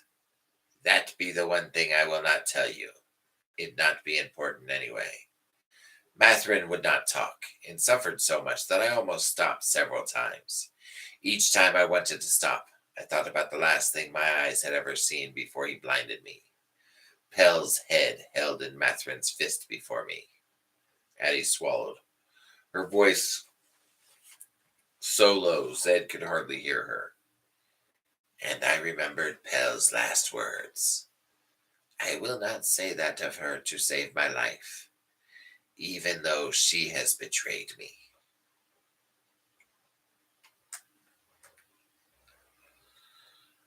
She closed her eyes for a moment.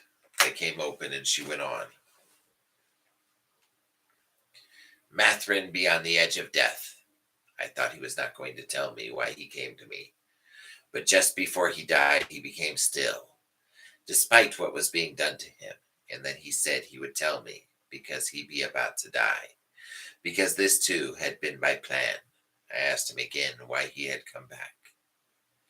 He leaned toward me. Don't you know, Addie? He asked me. Don't you know what I be? I be a baneling. I have been hiding right under your nose all this time. You have kept me near you all this time, and the keeper knew right where you be. The keeper lusts for those with the gift. Above all else, I had thought that be it, that he be a baneling. I told him he had failed. It had done him no good, as he be about to die for his crimes. He smiled at me. She leaned forward. Smiled! And he said, you be wrong, Addie.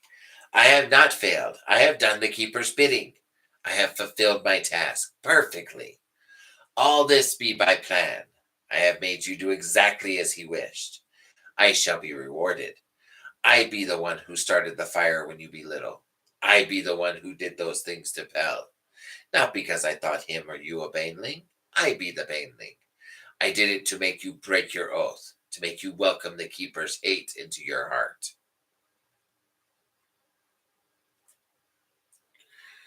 Breaking your oath be the first step, and look at what you have done since. Look at what you be doing right now. Look at how far you have slipped toward him. You be within his grasp now. You may not have given him your oath, but you do his bidding. You have become what you hate. You have become me. You be a baneling. The keeper smiles upon you, Addie, and thanks you for welcoming him into your heart. Matherin slumped and fell back, dead. Addie dissolved into tears, her head sagging into her hands. Zed unlocked his joints and swept around the table.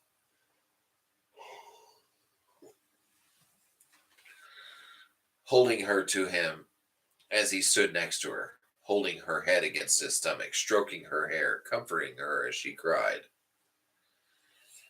Not so, dear lady, not so at all. She wept against his robe, shaking her head. You think you be so smart, wizard. You not be so smart as you think. You be wrong about this.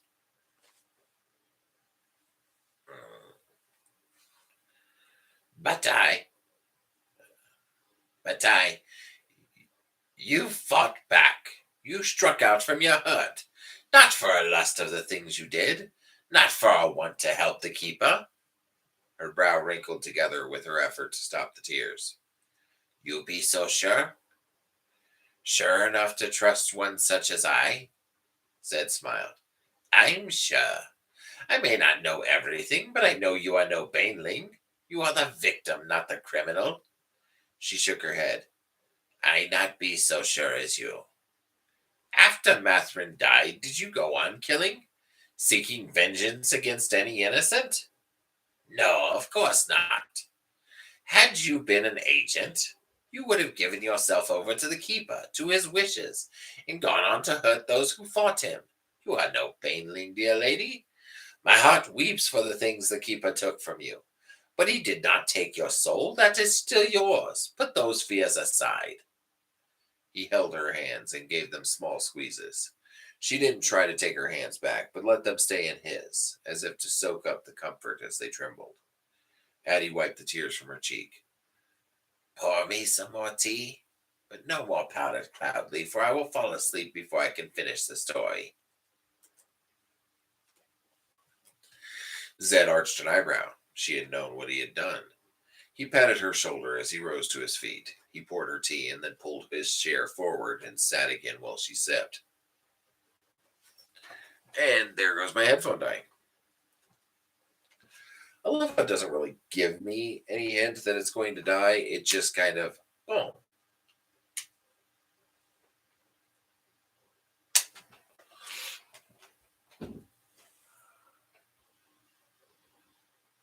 Well, now you're the only one in here.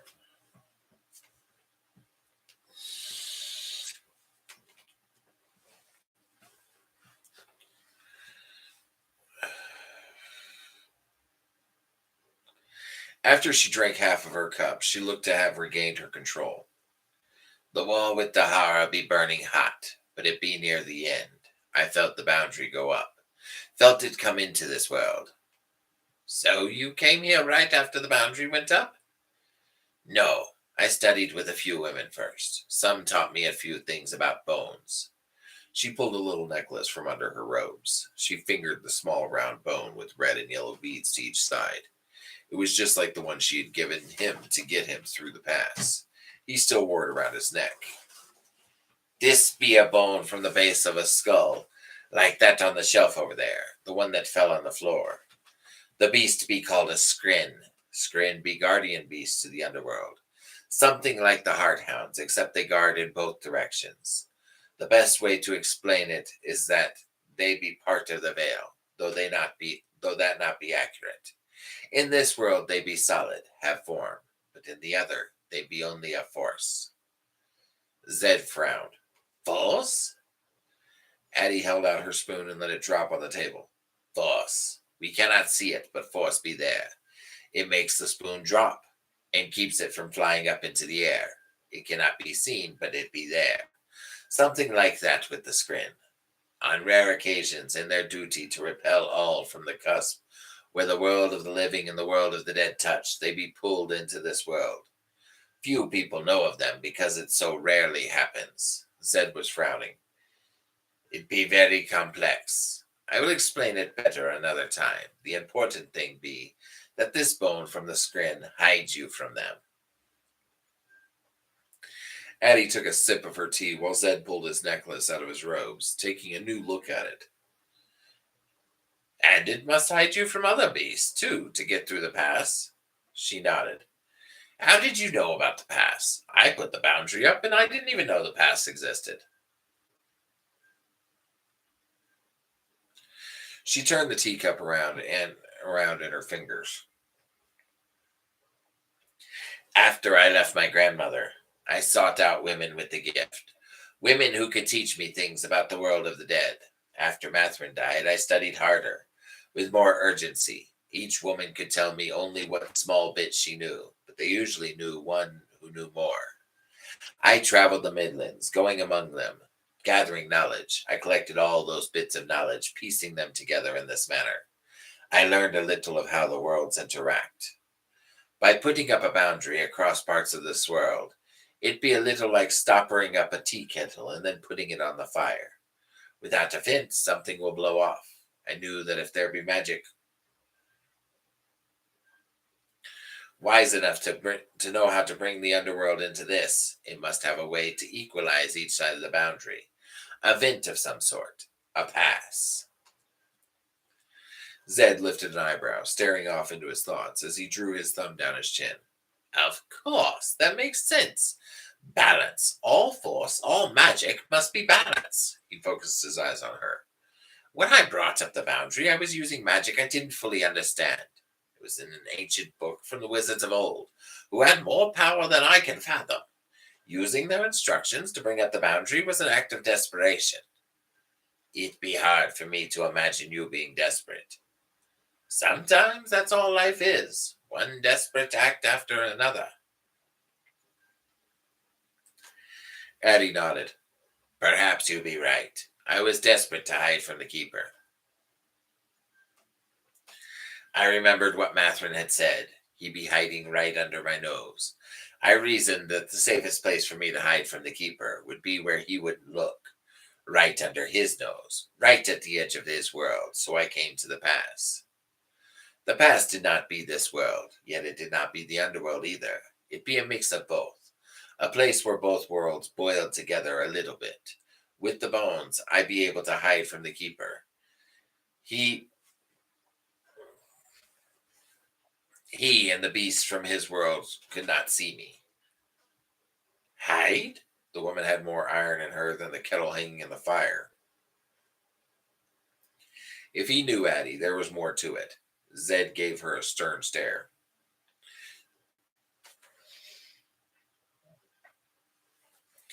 You came here simply to hide?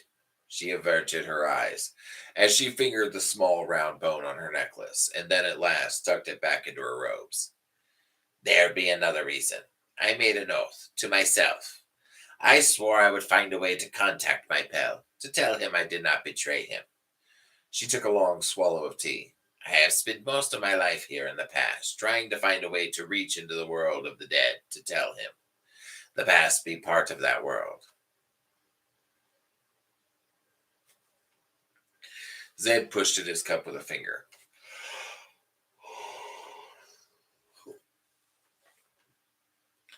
The boundary, the past is gone, Eddie. I need your help in this world. She laid her arms on the table. When you grew my foot back for me, it brought back everything that had happened, made it fresh, as if I be reliving it. It made me remember some things I had forgotten for a long time. It made me remember hurts that still be there, though time had dimmed them. There be nothing to forgive. You gave me a gift by her. I'm sorry, Addie, he whispered. I should have taken your past into consideration. But I didn't suspect you had lived through that much pain. Forgive me. There be nothing to forgive. You gave me a gift by giving me my foot back. You did not know the things I have done. It not be your fault I did them. You did not know I be a baneling. He cast her a harsh glare. You think that because you have fought back against wickedness, you have become wicked? I have done worse than a man like you can understand. Zed nodded slightly. Is that so? Let me tell you a little story. I had a love once like your pal. Her name was Erilyn. My time with her was like your time with Belle. A slow smile came to his lips as his memory touched the mist of those pleasant times. The smile withered. Until Panis Rawls sent a quad after her. Addie reached out and laid a hand on his. Zed, you do not need to. Zed brought his other fist down on the table, making the cups jump. You can't imagine what the four of them did to her. He leaned forward, his face standing out red against his white hair. He ground his teeth together. I hunted them down. What I did to each of them would make whatever you did to Mathrin seem a lark. I went after Panis Rawl, but couldn't reach him. So I went after his armies. For every man you killed, Addie, I killed 1,000. Even my own side feared me. I was the wind of death. I did what was needed to stop Panis Rawl, and maybe more. He settled his weight back in the chair.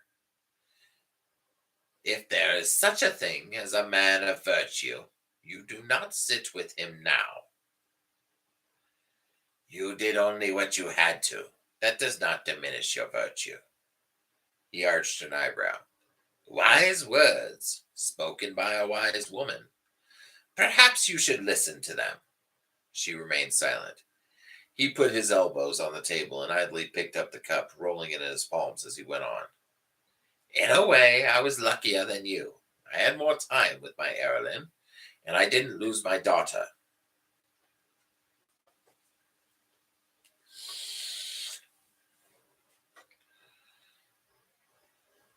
Panis Rawl did not try to kill your daughter too? Yes, indeed. He thought he had. I cast a death spell to make them think they had seen her death. It was the only way to protect her, to keep them from trying until they succeeded. A death spell, Addie whispered a benediction in her native tongue. That be a dangerous web. I would not reproach you for doing such a thing you had cause, but such a thing does not go unnoticed by the spirits. You be lucky it worked, and it saved her. You be very fortunate the good spirits be with you on that day. I guess sometimes it's hard to tell which side of luck you're looking at. I raised her without a mother. She had grown into a fine young woman when it happened. Darkin Rawl had been standing next to his father when I sent the wizard's fire through the boundary. He was standing next to his father when my fire found him. Some of it burned Darkin Rawl. He spent his growing years learning so he could finish what his father had started and extract his vengeance. He learned how to cross the boundary. He was coming into the Midlands and I never knew. He raped my daughter. He didn't know who she was. Everyone thought my daughter was dead, or he would have killed her for sure. But he hurt her. He pressed his palms together. The cup shattered. He turned his hands up to see if they had been cut and was a little surprised when they weren't. Addie said nothing. After that, I took her to Westland to hide, to protect her. I never knew if it was more of that bad luck, or if somehow wickedness found her. But she died, burned to death in her house. Though I always suspected the irony was more than coincidence, I never found proof it was so. Perhaps, after all, the good spirits hadn't been with me on the day I cast her death spell. I be sorry, Zed, Addie said in a soft rasp. He waved off her pity with a flourish of his hand. I still had her boy. With the side of his finger, he pushed the shards of the cup into a little pile in the center of the wooden tabletop. Darkin Raw's son, the spawn of an agent of the Keeper, but my daughter's son too, and my grandson. innocent of the crimes that brought him to be. A fine boy. He looked up at her from under his bushy eyebrows. I believe you know him. His name is Richard. Addie lurched forward in her chair. Richard? Richard is your... She leaned back, shaking her head. Wizards and their secrets. She scowled a little, and then softened her expression. Perhaps you had cause for a secret such as this. Does Richard have the gift? Zed lifted his eyebrows as he nodded. Indeed he does. That was one reason I hid him in Westland. I feared he had the gift. Though I wasn't sure, and I wanted him to be safe from danger. As you said, the keeper lust for those with gift, more than any other. I knew that if I began teaching him, used magic very, very much myself, the gaze of danger would settle on him. I wanted to let him grow, become strong of character before I tested him, and if he had the gift, taught him. I had always suspected he had the gift. Sometimes I hoped he did not, but now, no, he does. He used it to stop Doc and Rawl. Used magic. He leaned forward. I suspect he has the gift from both his grandfather and his father, from two different lines of wizards. I see, was all she said. But we have more important things to worry about right now. Doc and Rawl used the boxes of Riordan. He opened one, the wrong one, for him anyway. Maybe the wrong one for us too. There are books back at the keep that speak of it. They warn that if the boxes are used, if the magic of Riordan is used, and even if the person who puts them in play makes a mistake and it kills him, it can still tear the veil. Addie, I don't know as much about the underworld as you. You have been studying it most of your life. I need your help. I need you to come to Aidendrill with me, to study the books, to see what can be done. I've read many of them, and don't understand much of their meaning. Perhaps you will. Even if you only see one thing I miss, it could be important. She stared at the table with a bitter expression. I be an old woman. I be an old woman who has welcomed the keeper into my heart. Zed watched her, but she didn't meet his eyes. He pushed his chair back and stood. An old woman? No. A foolish woman, maybe. She didn't reply. Her gaze stayed pointedly on the table. Zed strolled across the room and inspected the bones hanging on the wall. He clasped his hands behind his back as he studied the talismans of the dead. Maybe I am just an old man then, A foolish old man. Maybe I should let a young man do this work. He glanced over his shoulder. She was watching him. But if a young man is good, then even younger would be better. In fact, why not let a child do it? That would be better yet. Maybe there is a 10-year-old boy somewhere who will be willing to do something to stop the dead from swallowing the living. He threw his hands up in the air. According to you, it would seem knowledge is of no use, only youth. Night, Wolf and Raven.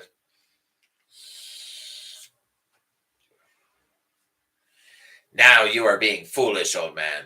You know what I mean. Zed stepped back to the table and gave a shrug of his bony shoulders. If you just sit here in this house instead of helping me with what you might know, then you might as well be the thing you fear most, an agent of the Keeper.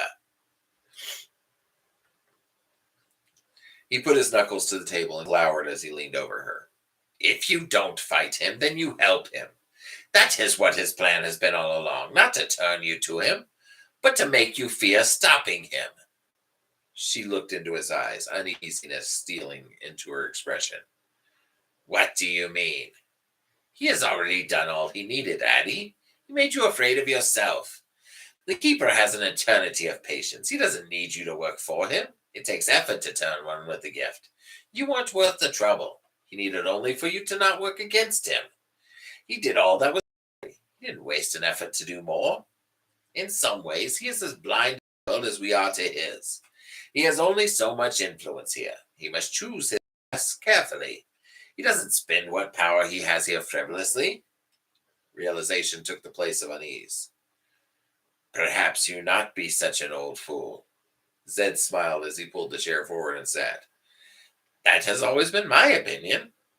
Hands nestled in her lap, Addie studied the tabletop, as if hoping it would come to her aid. The house was silent except for the slow crackle of the fire on the hearth. All these years, the truth be hiding right under my nose. She lifted her head, giving him a puzzled frown. How did you come to be so wise? Zed shrugged. But one of the advantages of having lived so long. You view yourself as just an old woman. I see a striking dear lady who has learned much in her time in the world and has gained wisdom from what she has seen. He pulled the yellow rose from her hair and held it before her. Your loveliness is not a mask laid over a rotten core. It blossoms from the beauty inside. She lifted the flower from his fingers and laid it on the table.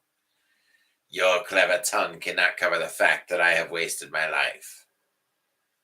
Zed shook his head, cutting her off. No, you have wasted nothing. You had simply not seen the other side of things yet. In magic and all things, there is a balance if we look for it. The keeper did as he did, sending a baneling to you to keep you from interfering in his work, and to plant a seed of doubt in you that would perhaps turn you to him one day. But in that, too, there was something to balance what he did. You came here to learn about the world of the dead in order to contact your pal. Don't you see, Addie? You were manipulated to prevent you from interfering in the Keeper's plans, but in so doing, the balance is that you have learned things that might be of aid in stopping him. You must not surrender to what he had done to you. You must strike back with what he has inadvertently given you. Her eyes glistened as she cast her gaze about her house, looking to the bone pile, the walls covered with talismans of the dead she had collected over the years, and to the shelves holding more yet. But my oath, my pal, I must reach him, tell him. He died thinking I betrayed him.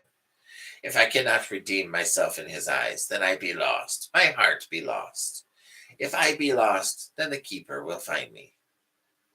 Pell is dead, Addie, gone. The boundary of the past is gone. You would know better than I if it would have ever been any use in what you wanted. But in all these years, you have not found a way to make it so. If you wish to continue the pursuit of your oath, you will find no help here. Perhaps in Aidendrill you will. Helping to stop the Keeper doesn't mean you must break your oath to yourself. If my knowledge and help can be of any aid in what you seek, I offer it gladly. Just as you know things I do not, I know things you don't. I am, after all, the first wizard. Perhaps what I know will help you. Pell would not want you to bring him your message as you did not betray him, if it meant you must betray everyone else. Addie picked up the yellow flower, twirling it between her finger and thumb a moment before settling it down again. Gripping the edge of the table, she pushed herself to her feet. She stood a moment and then lifted her head to gaze with her wide eyes around the room once more. Smoothing her robes at her hips, as if to make herself presentable, she limped around the table to stand behind his chair. Zed felt her hands rest on his shoulders. Unexpectedly, she leaned over and kissed the top of his head and smoothed his unruly hair with gentle fingers. Zed was relieved the fingers hadn't gone around his throat. He thought they might, after some of the things he had said. Thank you, my friend, for hearing my tale, and for helping me to find the meaning in it. My pal would have liked you. You both be men of honor. I accept your word that you will help me tell my pal. Zed twisted around in his chair and raised his face to her soft smile and kind eyes. I will do whatever I can to help you keep your oath. You have my oath on that. Her smile widened as she smoothed down a stray lock of his white hair. Now, tell me of the Stone of Tears. We must decide what is to be done with it. That, ladies and gentlemen, is the end of chapter 22. And in chapter 23, Addie rips Zed's ass for doing something stupid. But then again,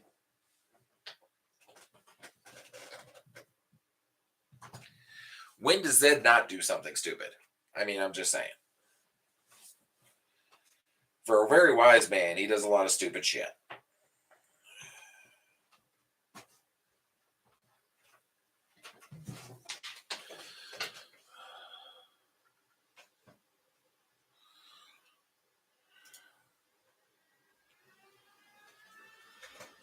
to escape.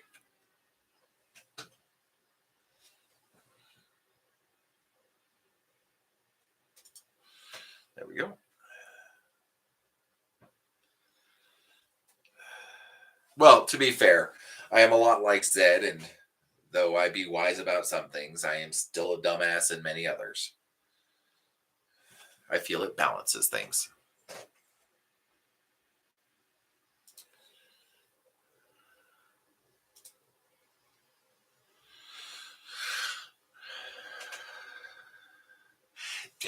Yes, he does have decent reason, but she still rips his ass.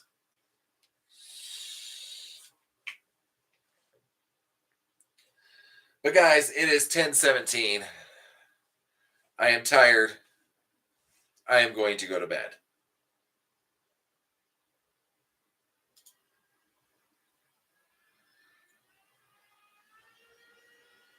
Bailey, that is perfectly fine. Here's the thing. If you miss tomorrow's live, as soon as I'm done with story time, it will be posted to my YouTube. That is the way YouTube works, and I kind of fucking love that. I don't have to worry about posting it. It just posts it for me. But I love you guys. You guys have a nice night. You guys be good. If you can't be good at it. Again, like I said, this live will get posted to YouTube as soon as I'm done. And for the people watching on TikTok, that means you too. So if you missed parts that you want to listen to again, or you want to play it back later, it's on YouTube. Go find it. Watch it. Have fun.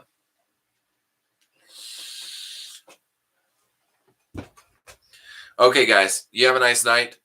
And I will see you tomorrow, okay? All right, bye.